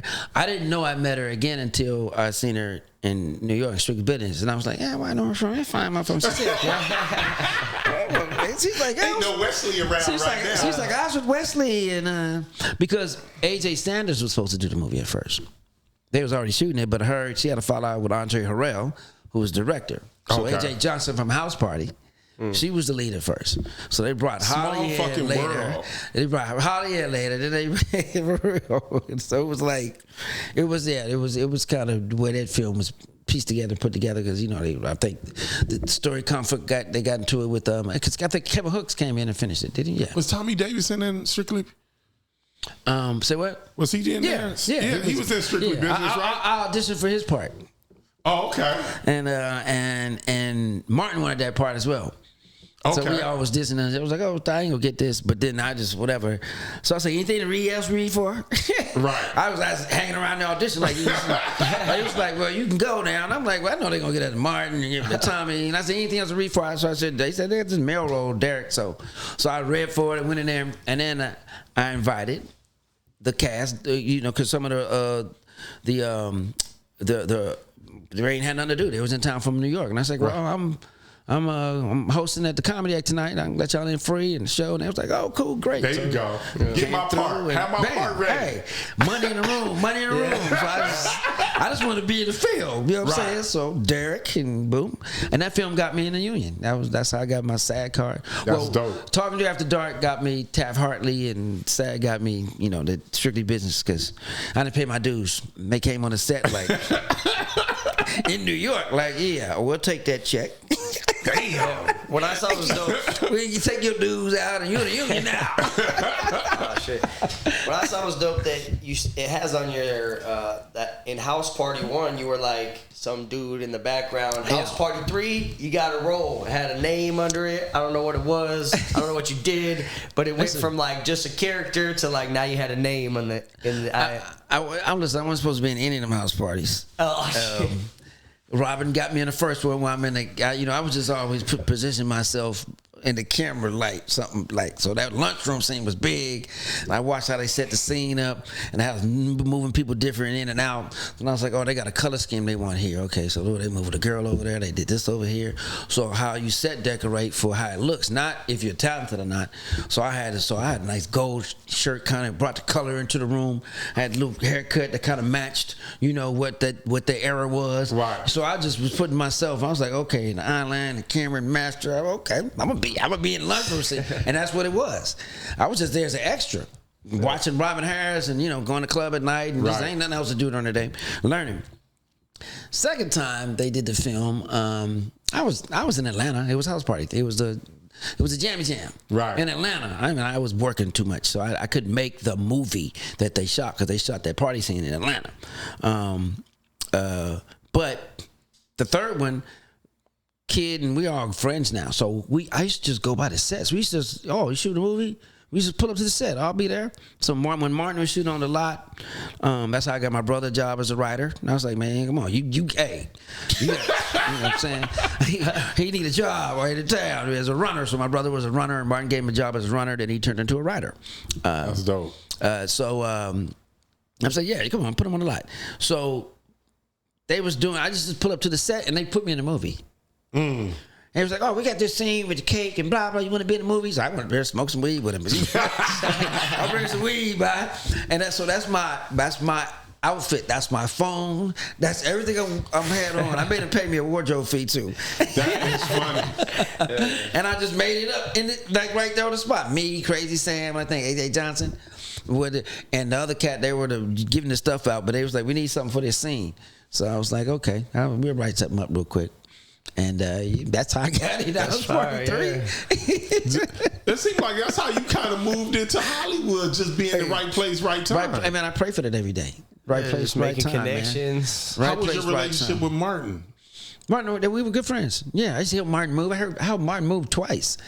Nah, you helped him move? Yeah. You should have been in every movie after that.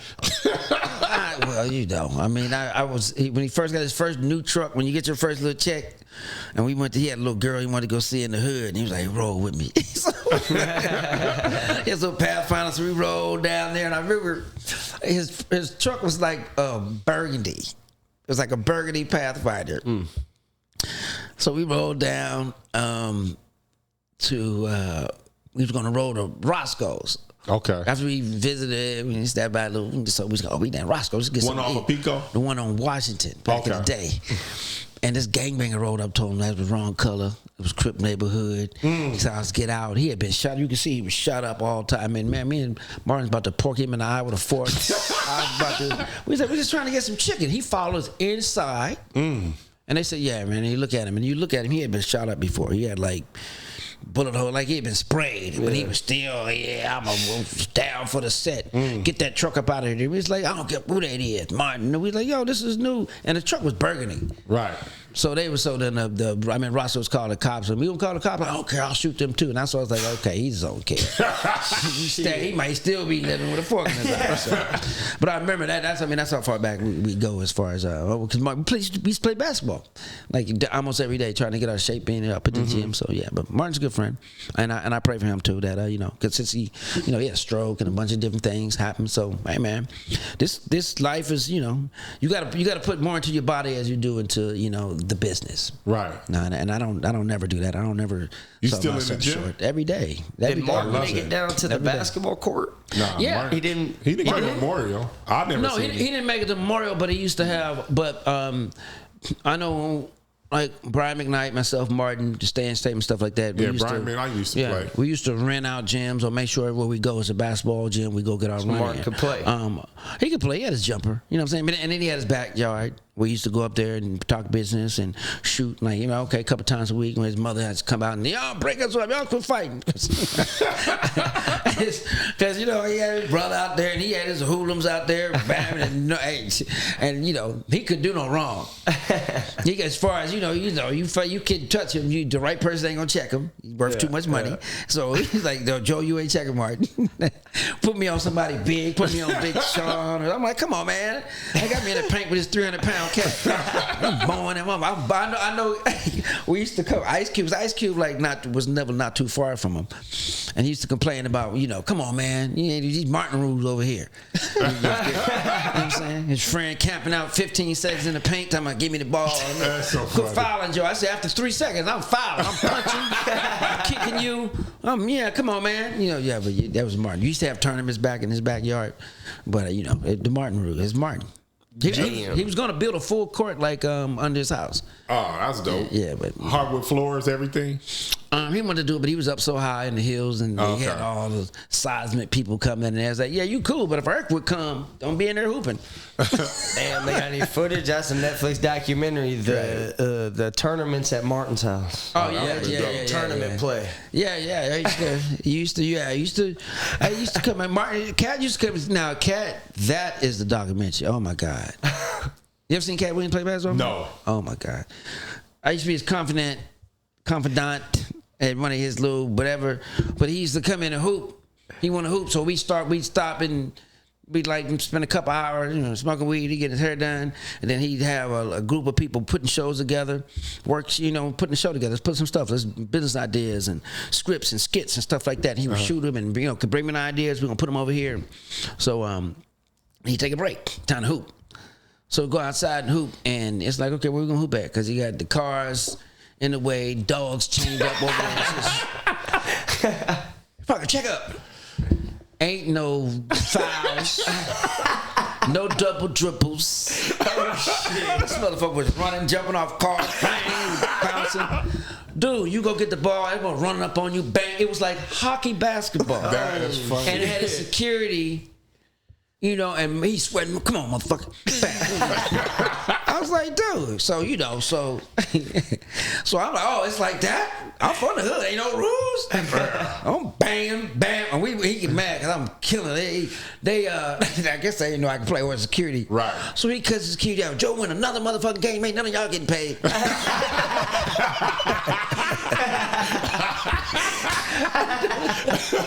That's some bullshit. Little nigga doing all that shit. I go left and right. I jump. I got the backboard. I got the game. I got this prison game if you want it on me. Trust me. So the security, man, they start going in, man. Dude, you 6'8", dude. Like, I'm at 280. I ain't gonna be checking you nowhere. You check him, Joe. You think. So I was bringing him out, shooting him, but I was like, man, y'all gonna win, man. Can we get back to work? Yeah. How many games you beat him till he had to he would play till he would play, dude. You be playing because it's 3-on-3. Yeah. Because you can play us out there. It's 3-on-3. And then I'm like, okay, I'm in there some Skechers. I ain't gonna play. I'm about to tear my ankle. I get some Skechers on, homie. I'm about to. Are you nice with this, Jay? I'm like, come on, man. You know what I'm saying? But so then I started to bring my shoes. Like, okay. But I think they, once they won one game or, because it's best out of 3. Then they turned the best out of 5. Next game 2. And then best out of 22. I'm like, come on, man. I'm banging with this dude. I ain't come here for this, man. Right. You know what I mean? On the real. And then you jump, and then the dogs, if you go get they ain't gonna bite him. So if you go too far back, the dogs is at your foot.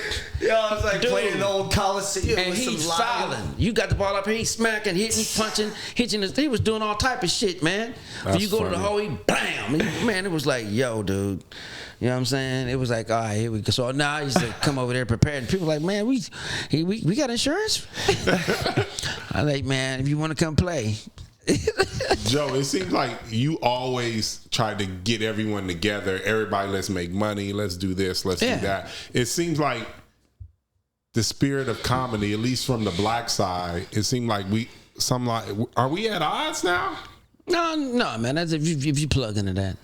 I mean, okay. It's once you live long enough. I mean, if that's what you call towards you, I don't plug into negativity, so it goes away. You know what I mean? So it's like basically. It's like when they say when you holler at the moon, it's only news of the moon howl back. Right. So I don't put that in that universe in the air because it's not sustaining. Of course, negativity sells. I mean, Chris Rock got slapped and slapped him into the bank though. I'm saying he went on tour, concert sold out. I'm saying people coming out to see it, people make jokes about it. Did he get paid from the Oscars? He probably got paid for Oscars and Will. You know what I'm saying? He nominated for a Grammy. You know what I'm saying? It was like everybody's waiting for it. So it's like, okay, cool. So now that that's over, you know what I'm saying? The Katt come out next year. So it's to me, it's, if you plug into it, it's the entertainment business. So if you hang around long enough, especially in the eye, something's going to happen. I don't think people like people to stay on top for too long. And I think like the Puffy thing, you just been on top too long. Right. You've been in the game too long. When you take an L, take something. I mean, Bill Cosby, you don't game too long. Right. A lot of people, I keep naming from white to black. You stay in the public eye too long without kissing the swaying, ring. Swaying to one side or another. I mean, the only thing you hear what people say about Bill is like, well, he told black people pull their pants up and he was talking down to them. What the fuck was wrong with that? Right. Pull your pants up, stanky ass, fucking pants ass motherfuckers. Pull your pants up. He dictating us. Yeah, okay, cool. But go back and see what he said about black history, about education, about music, about stuff is done. What about all that stuff? Because he tried to buy NBC.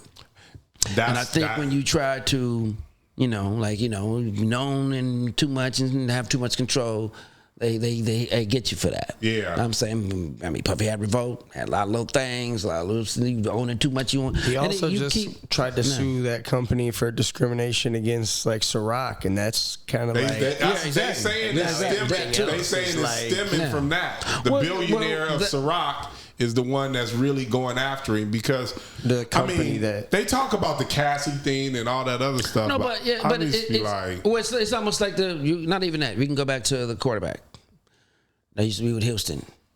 Deshaun Watson. Mm-hmm. So, okay, cool. We just gave you that big old check, but now you won't leave us? Yeah. We know all your stories. We pay for it. We pay for all the massages.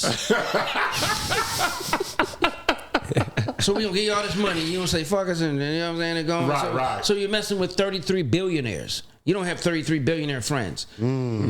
Talk about I'm saying? I know how many. It's like maybe 700 in the United States. You know what I'm saying? So how many do you know personally? You can get on the phone. Right. I got 3. That's it. And two of them ain't, and I ain't into that. You know what I'm saying? One of them is my big brother. I'm saying, but I'm not going to bring your mess into mine. They start, hey, yo. I heard billionaires say, that's the type of shit that make billionaires millionaires. And I ain't going backwards. So when you start costing people money because you running your mouth or your lifestyle, just like any code of conduct, a contract you got with anybody or a job. Once you start, you okay. You don't act up in the Burger King shirt, right? Or just like with nothing against quarterback Sean Watson. No, with the afro. Kaepernick. We love what you're saying, but don't say it with our uniform on. Don't say it on a job. Right. Know what I'm saying? You can be all about you want to. Tebow. We love you. We like that, but you're too much about Jesus. This is about us. NFL, you ain't nothing bigger than us. And we giving you a platform to say that. But you want to say it? Yeah, they start moving him out of there. Moved him. No, what's wrong with Tebow? Yeah, I know. Nothing. He never lost in his life. Now he can't throw. Now he this and that. But he's been a winner. Right. He uplift the crowd. Straight up winner. Too much Jesus talk. Yeah. So too much of that on our platform, and we're paying you. Shut up. Or okay, cool. Stop that and go do it, and then see how much press you get. Right. You know what I'm saying? And then sometimes it's just a business thing. Like yeah, okay, cool. But everybody that's giving you that platform, catch up, the craft, our stocks are falling. Everybody knew Jesus was real when those duck ass throws were winning those games. It was like, oh my God, I just fell into his arms. Yeah, that shit was not great throws, and they was coming down and winning games. Didn't matter. But what he never lost. Yeah, I think his last appearance was he went to the second round. Motherfucker was a winner. He's a winner. Just running next thing you know, but even when he got in the NFL, he was still winning. Though. That's what I'm talking about. That's what I said. And he win it, he lose. College, he's a GOAT. He's one of the greatest college quarterbacks of all time. But I'm saying too much. So you know, so. Like that, like you're saying, the platform, like Ciroc. Come on, we give you this platform, we gave you this stuff, it's yours. So now, come on, it's like I'm letting you rent my car or drive my Benz, but you ain't Rolls Royce. You know what's so crazy? Because I went downstairs, because, you know, my office downstairs, and literally the whole office, when the stuff started coming out about Cassie and all this stuff on TV, everybody was so against Diddy. And I was just sitting there like, just because they associated, if he did this, then he's capable of this. And it's amazing how people come to that rationale. I mean, well, okay, well, let's go to Michael Jackson buying Universal. Yeah, there you go. There you go. I'm saying, okay, you know what I'm saying? So, hey, how'd you do that? Well, Prince seemed like the healthiest dude of all time, and then he was just gone. Well, yeah, because what? Because he waited his contract out, and he bought it on, and it's like, okay, we put you in the game. You know, is this, you know, is it the mafia? I mean, not the mafia, but is it like the rule or anything? We brought you. It's like a game. We brought you in. You ain't going out without a fight or without, you know, this, or, you know, it's like, it seemed like once they try to keep you at a certain level, once you try to get above that level, it seems like somebody's trying to pull you down. Well, yeah, especially if you're not one of the four horsemen. Have you felt that in your career? No, my thing is, my stuff was to come in Hollywood and build my own Hollywood. Do what I want to do. He knows when to get out of the room when the money leaves. Well, I mean, isn't the key to life to do anything you want to do when you want to do it? Yeah. There was a recent interview with Terrence Howard that he's complaining about the wages he got on Empire, and there's a few actors that. Do you think Hollywood purposely underpays, African Americans, Latino actors? Yeah. I mean, everybody does that. Not just that. It's just, okay, you know what I'm saying? If you could pay somebody less, you would. You know what I'm saying? Why you want to hook up? Why you want this? Now, when you're smart, if you're smart, then you don't set yourself up like that, but that's not his project. So, you know, you're talking about, you're an employee. There you go. So quit being on that side of it.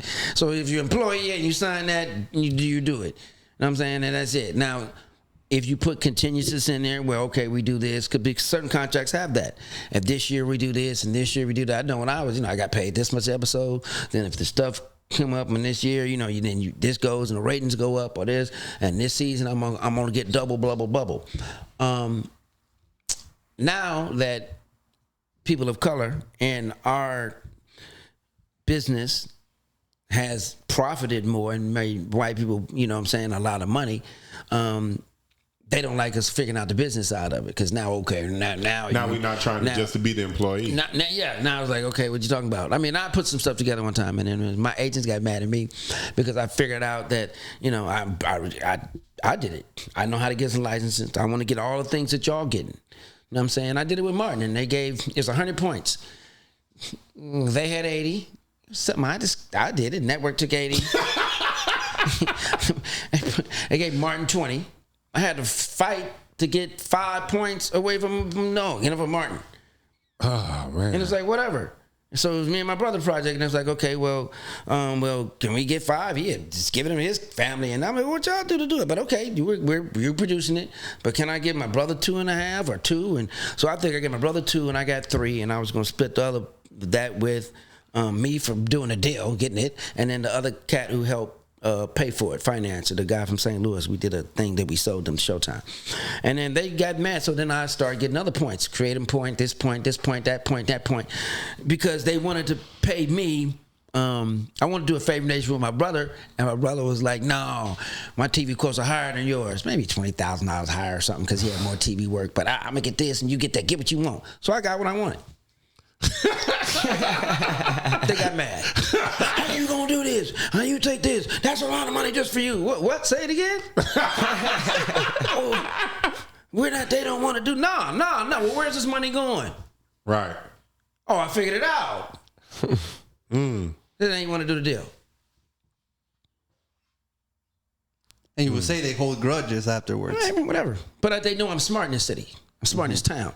So I ain't gonna pay you this. I didn't pay the lawyers and stuff like that. Y'all done got that before. Now that I figured out what I need you for. Gone. So the rest of my life, I'm gonna get this chip, so I can do what I want to. So I get a lot of mailbox money. You know what I'm saying? Now you ain't gotta see me. I'm the same place you are. without the hassle and the stress and the struggle. I can go to Ralph's. I can go to Walgreens. I can walk with my kids. You know what I'm saying? I don't want that Michael Jackson moment where I need security every time I go out. I got people trying to invade my house and I got to walk. I can't. You know what I'm saying? I don't want that feeling. That's not what my purpose is about. So as long as I can live comfortably, quietly, right, I'm happy. You know what's funny about that is that LeBron figured it out.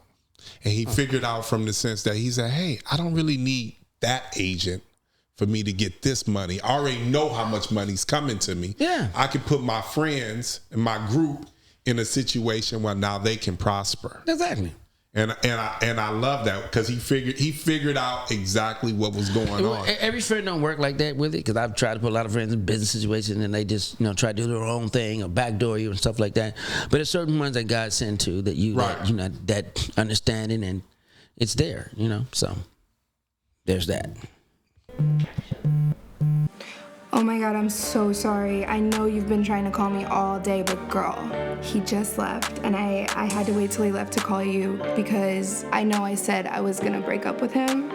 But last night, he did like a full 180. He was an animal. Where did this come from? Because, I've been telling you, it's been like kind of dull and like something changed. And I don't know what his secret is, but I'm trying to find out. His secret, sword vitality. Man, we didn't even get to this part yet about one of my favorite movies. You're in Tales from the Hood. Tales from the Hood was such a great movie. Hey man, yeah, that was Rusty Cundiff. Yeah. Rusty Cundiff. He wrote Fear of a Black Hat. He's been a writer. I used to watch Tales from the Crypt. Yeah, well, Tales from the Crypt, but that was Tales from the Hood. Shit, yeah, right? Sprung. He also wrote Sprung too, with Tisha Campbell, myself, and he's Michael something. Who? Like Spawn? You're talking about Spawn? No, Sprung. Oh, Sprung. Sprung was a rom-com. My bad. Funny romantic comedy. I'm in there with Clarence Williams III, and they got me. It's a famous thing, girl, I know you want these nuts. It's a viral video, like the late great John Witherspoon, and I'm in the jail because the girl got me, locked up. And she took my car and ran out while we was having sex. All I got is these green drawers on, and so I'm locked up with these green drawers, and everybody got to they reveal themselves, and I'm standing there with like 6 other guys, and you got to say the line, you know what I'm saying? Girl, I know you want these nuts. So you can Google that, and that's like it's going on the shirt, but it's like that's from that movie. But Rusty wrote that, and he also wrote Tales in the Hood, which is how's Russell? Russell seems so calm. Russell Simmons? Russell. I met him. He kicked back, meditating. Doing yoga. I went into his office. I was in there with Drew. You probably know Drew, right? Yeah, I know Drew. Yeah, so I was in there with Drew. Drew, he was just in there. Was he there, or was he just coming through the? This was before he decided to go to Bali when he was running all death or whatever. Yeah, okay, when he was running all before death. The white man took him down. Yeah, when he got out of it, he was one of the smart ones. He seen it happening. He was like, all right, sell everything. Hey, y'all be easy. Y'all be cool. I'm up out of here. He got the fuck up out of here. He was like, I seen this before. I already know what's going to happen. Boom, and then yeah, especially people close to him. It's like, let me go in this distant mystic world, dimension, where that's you're not channeling that, because the more and that's how life is. The more you put out that energy and you're fearful and you're worried about it, the more it happens. Right. So you might as well go somewhere else where you just break all that energy. You got away from let it heal, and just and you just just don't even. I wouldn't respond on certain shit. I'm not. It's not even. That's why people ask me. I'm like, I ain't getting in it. I mean, that ain't, they know what happens. Right. With me, it's all about. But Russell was good to you, though. Oh, Russell was good. Yeah. I mean, I love that. Yeah, nobody, it's, people do, you let people do stuff to you. Right. You know what I'm saying? If somebody, you didn't tell me about this. No, hey, people get messed up in this business. Do your homework. Somebody, you know what I'm saying? This is like somebody want, like I do stuff today, but if you ain't been working with me a minute, it might be 5% or 7% or 10%, and we do something together. But we've been knowing each other for a minute. It's 15. That's 50%. Right. How much is the thing? But I just saying, you just ain't gonna do this and then, hey, I want 25%. No, homie. Now I have an understanding on what this business is first. How many times you had to turn back away from one of those weird ass rooms in Hollywood, or been like, that's too much, or y'all acting crazy, or if you had any of those situations, this is called That's Fucked Up. What's the most fucked up shit you seen out there on the scene? I don't like if you smoking crack and raping bitches and taking ass and being disrespectful and shit. First of all, I'm gonna shut it down. I'm known for kicking a table of cocaine and shit over and shit. This shit in my presence, dog. That's disrespectful to me, especially when I don't do it. Don't offer me that shit. You know what I'm saying? Ain't nobody held up the champ that take L's from everybody. You know what I'm saying? So I don't do none of that stuff. I don't do nothing that I can't control. Right. Alcohol makes you horny and hostile. You know what I'm saying? Kicking over a table of cocaine make you laugh and hungry and giggle, but it ain't. I don't do nothing I can't. I don't know when it's gonna let me off the ride. Right. So, but if I'm around that, that. So I'm not going. First of all, I ain't going to that party if I hear this party's like that. Mm-hmm. I don't even into my soul or my psyche. I don't need that much entertainment. I'm my own person. Then that's not my. I'm not gonna let the universe use me as a gateway to none of that. You know what I'm saying? And that's you. So I don't. That's, and they know not to invite me. Right. Yeah, they know that. I ain't about that. I've had friends. They hear me how I'm talking now, and they was double agents, and I didn't know it. At the time, it's like, no, Joe, don't play that. No, yeah. So, hey, man, Joe's going to kick over another fucking table of cocaine, man. I ain't trying to lose $10,000. I'm trying to lose that tonight. I'll pay you. Hey, here you go. But come on, man, especially if my boy, you know somebody already struggling with that. Right. And y'all going to offer that? Oh, what we going to do? What you want to do? Here's the money. Go get some more, but don't do that around me. I don't do none of that. And don't invite me to that. Because now I got to see it. Now that, come on, man. Because that nothing good happens from that. Now that's the truth. You know what I'm saying? Nothing good happens from that. So, that shit is tucking down many a men. Yeah, many people. Yeah. So that's the stench is already in the air with me, with business, with all that. Lawsuits and furniture moving, and you might be under. You gonna be under both of them. Trust me, I'll play that. So you're in like 3 Hall of Fames. No? 3, 4 Hall of Fame. How many Hall of Fames you in? You're in the Comedy Hall of Fame. You're in the Hall of Fame in your school. Yeah. I read something like a lot of Hall of Fame. It's a bunch of them out there. I mean, Comedy Hall of Fame. That's the most important one. And then my schools, the Alumni College, Black College Alumni Hall of Fame, and, President's Awards, all that. I mean, it's. I'm 58, so I'll be 59. Some people year, died never being in any Hall of Fame. You got yourself 3 of them. Ain't trying hard enough. You know what I mean? You heard it here. Joe Torry says, try harder if you want to get in the Hall of Fame. Shoot, what's next, Joe? You've done so much. Well, right now I'm branding, I'm showing my family how to build a brand and how to extend the brand. They say you build something and, the second generation maintains it and the third one loses it. So, so I'm like, okay, I got 2 sons, and walking them through Hollywood, showing them Any of them comedians? Yeah, the oldest one, 31, he's a comedian. Okay.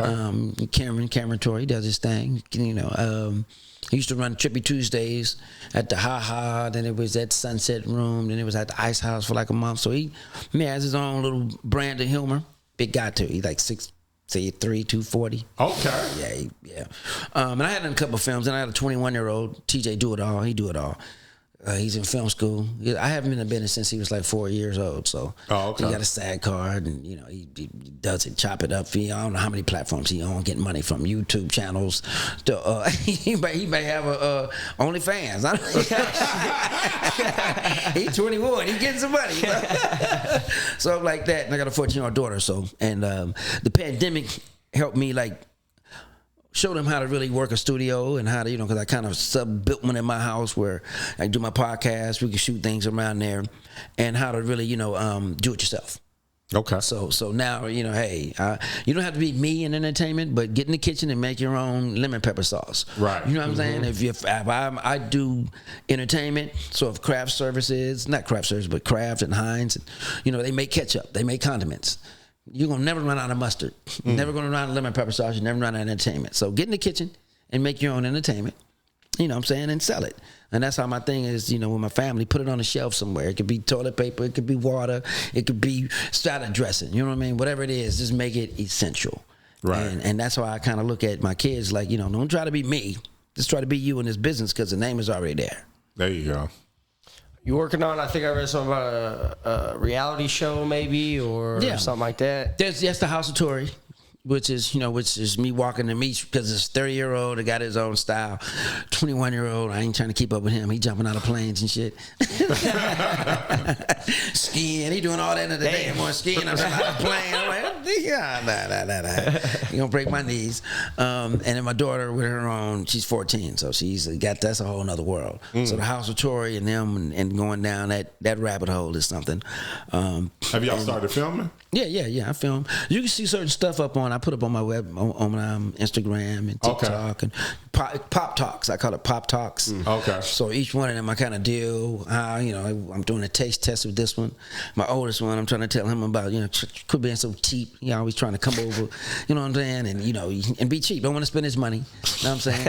He with me, he'll come over, you know what I'm saying? He drinking a Sprite, but when I order, give me Casamigos, top drink what you been drinking. Give me the truffle fries and I don't want the Sprite no more. I'm done with the Sprite. That's my brother though. Yeah, I'm like that's my brother. My brother, we go eat it. He be like lobster. Yeah, I take 2 of those. I'm like, when's the last time you had one of those? What's going on? Yeah. What's going on? 3. You know what I'm saying? They like, you said you treat yourself to the same shit. The cheap shit. What's the mid-level shelf?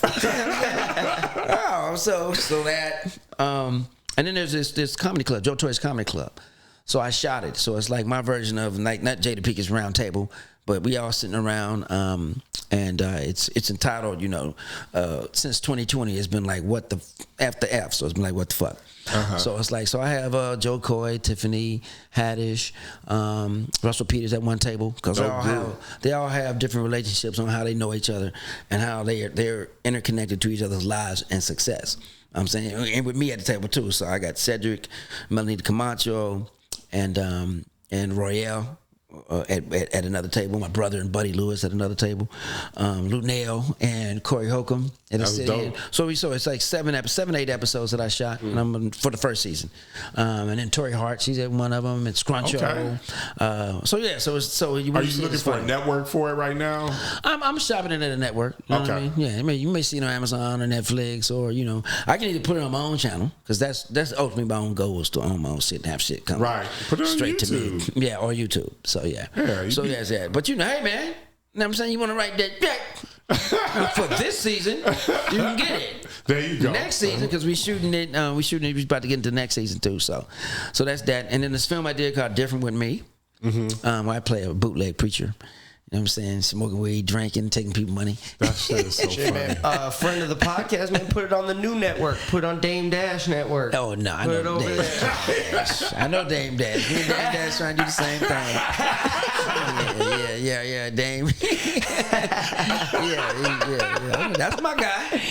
Oh, we love Dame. Yeah, that's my guy. Love him. He came to do. I think he was the first. Was he our first guest? I want to say first guest. He's like the first one that. Yeah, he was our first big guest. It's a decent podcast. Yeah. Dame is. I had my friend of mine want to take a project over there to him, but the numbers don't look right on my. I be like, the numbers look right for you, Dame. You know what I'm saying? Yeah. That money just dashed right out my pocket. Hold on for 10 years? What? Nigga, what the fuck? Hold on. Trying to stay in there. He knows I'm from the 90s. Yeah. I also saw that something that might be nice for Alejandro over here, that you're doing some sort of community outreach for the Latino community or Latin community or something like that. I read. Is that, what kind of project is that, or what do you have going on with that through your philanthropy? I mean, not just the Latin community. Just I'm trying to change the focus on my mission statement on what my first foundation was, which is trying to understand the cultural, social, and educational needs of the community and the kids. Now it's mental health. You know what I'm saying? So I kind of want to choose a focus where it's not in just Latino community, but where everybody that's not white. Well, I mean, we're not helping white people. It's fine. We got enough help. It's the inner city. We got enough help. We don't really need now any more help. Not the inner city. They in there. It's gentrified. Yeah. Like I said, gentrified.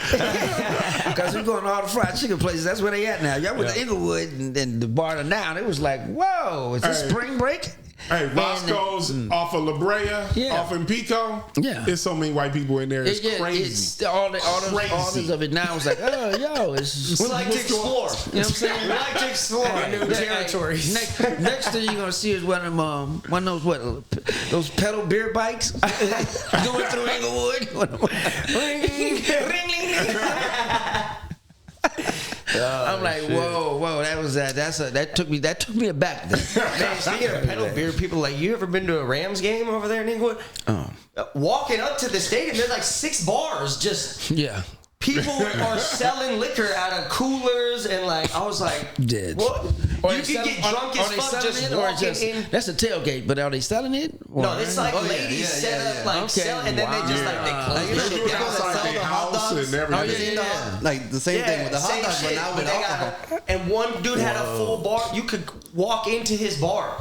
Okay. Full U-shaped setup. Oh my God. Right there, in right the parking in front lot. Yeah, right in front of the parking lot. You get drunk as fuck before you even get to the front gates. About 6-7 shots deep at every bar walking through. I try to. When I go to that SoFi experience, especially a Rams or a Rams game, I try to make sure I'm got the parking. I got hell that you get there because it's a all day thing. Oh, that's why you don't see it. You got that good parking. I got to park outside. Walk around from Costco and shit, trying to hope my car don't get towed. You get drunk as hell coming from Costco. Hey, listen, what did I do? Because sometimes I parked somebody's apartment was closing, called an Uber, and the Uber stopped right. We're gonna go because at certain times they can only start let you off at this time. And it's like, okay, well, if like close to the game, they can let you off like a couple blocks out. Damn. So it's weird over there, man. But but I saw that. I didn't know that that was you. It was selling stuff like that though. I'm sure it's cheaper than it is an inside. I'd rather get messed up outside because you be drunk as a motherfucker. As many bars are set up in that parking lot walking through. You remember that? Yeah. You were with me, What right? parking lot is that? B, C, A? Which That's one like is that? the literal front, like the long parking front, all the way up the Yeah, front. but I've been to concerts, the same thing. Crypto too. Yeah, see. Now they're just being more loosey goosey with the rules. Oh, okay. Because now it's like, who do you stop? Because I think it's like $80 a year. You can open a restaurant on any corner. Oh, for real? In LA, I think that's what they're paying for, like these licenses to open that's what I'm these saying. You street gotta have food like a little things. licenses. Nah, they don't have these. You can't get a liquor license though to sell out of a cooler. That's not a thing. Yeah, no, that's what I'm saying. You Maybe You can get a food license for sure, but Well, Josh, I've gotten away from that food truck. Because I used to eat them after Raider games. Because I see them, you go, that's gonna be my bacon, and man, all you need is one bad experience from that. Yeah. You see somebody, Where was it? It was right outside. I used to eat them all the time. And then one time I just had food poisoning. And I was like, and then I started looking at, okay, where they washing their hands? I don't see no. Was I that drunk? I was hungry. And I asked him about disinfect. He said, wait, what did he say? Did you wash your hands? Where is a fly on that one right there? Can you get that one? Yeah, so I was like, okay, that's me being high and drunk and just wanting anything hot right now because it smelled good. It smelled real good. Right. Till you get on the inside and get out you. So that's right. So steer clear. Watch yourselves out there. You eating street meats? No. Yeah. Never. I'm not that brave. That was in my 20s. I'm not that brave. That's when it happened? Yeah, that's when I was in my 20s. Food poisoning. Yeah, nah. You only need that. You only need to go through a root canal gone bad, and food poisoning. You can punch me in my face. I'll take that first. But I don't know, a root canal gone bad and food poisoning. Oh my man, those are two more. I just read some weird shit about root canals today. Like you're not supposed to get them. Or you're not supposed to get a root canal. Well, if it's gone bad, if you don't know, because you can poison your gut and all this shit, and then the tooth is dead anyways. You might as well pull it out. Like I don't know if it was true because you read the comments and people are like, yeah, and then they're like, no, this guy's a quack, and it's so I don't know. But. Well, I know I had to get a root canal, but I didn't know the nerve was going bad until I got on a plane, and I was like, what the hell? And I was flying into Cincinnati, and just I don't know why that particular weekend all the dentists and doctors was out of town. We had some convention they went to in D.C. I'm like, that sucks. On the plane. No, check this out though. This is a story. I'll give you this story. We'll wrap it up. So I'm like first class, and I'm like my mouth is because I'm being inflamed, and the pressure is getting to it, and I'm like, damn. I'm like, and back then I didn't want flying with no type of pills or nothing like that. So I see this little cute girl. She's like by the window, but she's waving at me, but at the time I was like, okay, maybe she know me. And it was a white dude sitting next to her, and so we got up in the air, and she said, hey, you mind if you switch seats with him? And I was like, what? And I was like, what? She said, hey, I know you. I'm something. This was Lionel Richie's daughter. Oh, this is what's her name? Richie. Yeah, what was her name? You know what I'm talking about? But yeah, so on the reality, she had a reality show. Nicole. Yeah. She's like maybe 16. Okay. Something flying. I mean, she was all chatty, and I was like, oh, and then she started talking and showing these pictures of she was with Billy Idol, and she had a couple people I knew, and I'm like, who is this? And she's like, and I was like, oh, this is Nicole Richie. Right. So then I'm like, damn. So then I was trying to I didn't know if I needed to get a drink, and she's like, what's wrong? I said, I got a headache in my tooth or something. She said, oh, you need something for that? Man, she was back. I was like, what? And so I had a couple of them until I got, this should take good of you till you get where you going. Damn. And that was my first time I ever met her on a plane. It was like, slowed me out. But it was like, wow. But I was like, oh, yo, Nicole Richie. So she's a friend for life for me. I was like, she was like 16 or 17. Yeah, she must have been well prepared in case anyone had a toothache. Any problems on the plane. Fucking problem. But it was she probably heard about that convention and all the dentists. I don't think she was going to Cincinnati. She was going someplace else. And I was flying. Right. But it was like, yo. It was like that's a story to tell. There you go. Yo, also one last thing, I saw you trying to revert it back and maybe have a radio show. Trying to bring radio back? What's going on? I feel like radio needs a comeback. Well, yeah. Well, podcast is radio, technically. Yeah. My thing was to kind of do with kind of merge the both, because you need kind of both of them. But how can you do what Dave, what Howard Stern did for a podcast and making them as far as visible and bringing attention to them, biggest satellite deal, serious deals out there. But you know what I'm saying? So I'm like, so now you see where it's went. Now you see you got everybody now. It's because at the time, him and Adam Carolla, you didn't think that shit was nothing, but now everybody's winning off the podcast thing. So how can you blend that with radio? And because it's kind of a, it's a. Are those still deals out there? It's kind of an oxymoron now, because at the pandemic, it's like, okay, the show must go on, but they don't want to be paying $30,000 for a month for square feet that, you know what I'm saying, that nobody's in the building. Right. You know what I'm saying? Yeah. And for people to come in, now that you can do it at home, you can bring this stuff in, you get the IBS, and it's like, whoa, you know what I'm saying? And broadcasting thing, and you can broadcast from home. Because that's how some people do it. So my thing was, since I majored in that, how can I kind of make that the next Tesla, to this game? Okay. Having that, feel, but I don't know. I guess it's the way people are hearing music. Do you want to do it on terrestrial radio, or you want to make it a podcast that's I'm still trying to figure it out, man. Call Kathy Hughes if you want to go terrestrial radio. I mean, I know more people than Kathy Hughes. So, I know the radio ones and the iHearts, and I know a lot of people write calls. And that's make it even easier. Yeah. It's the time factor that I want to put into it too. Okay. You know what I mean? It's like, because I like I said, I don't want to move when I want to move. And some of them things, you got to be there every day. So consistently, if you can build up enough stuff for people to not in real time enjoy it. Because now I know how to, do stuff. Sometimes I may go into a radio station, but I may go on Wednesday, but would act like it's Thursday, Friday. Right. You know what I'm saying? Talk about that on Saturday. I may do it, but just play it back like, oh. And you think you're in town? No. Joe's there. Sound like he here. Or it sound like I'm at the radio station, but actually I did that Wednesday or Thursday. Or just play it back in real time, so So it's certain ways but it's what billions of people in the world. Everybody needs some information, entertainment. So I'll find a way. Oh yeah, man. Well, we appreciate you coming in, being a guest on the show. Always keep pushing forward, do what you're doing, man. Thanks for coming. No doubt. You guys take it easy. Absolutely.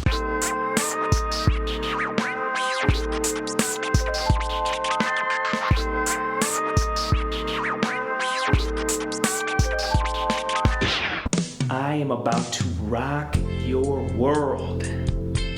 Babe, you know you can't handle all of this without your sword.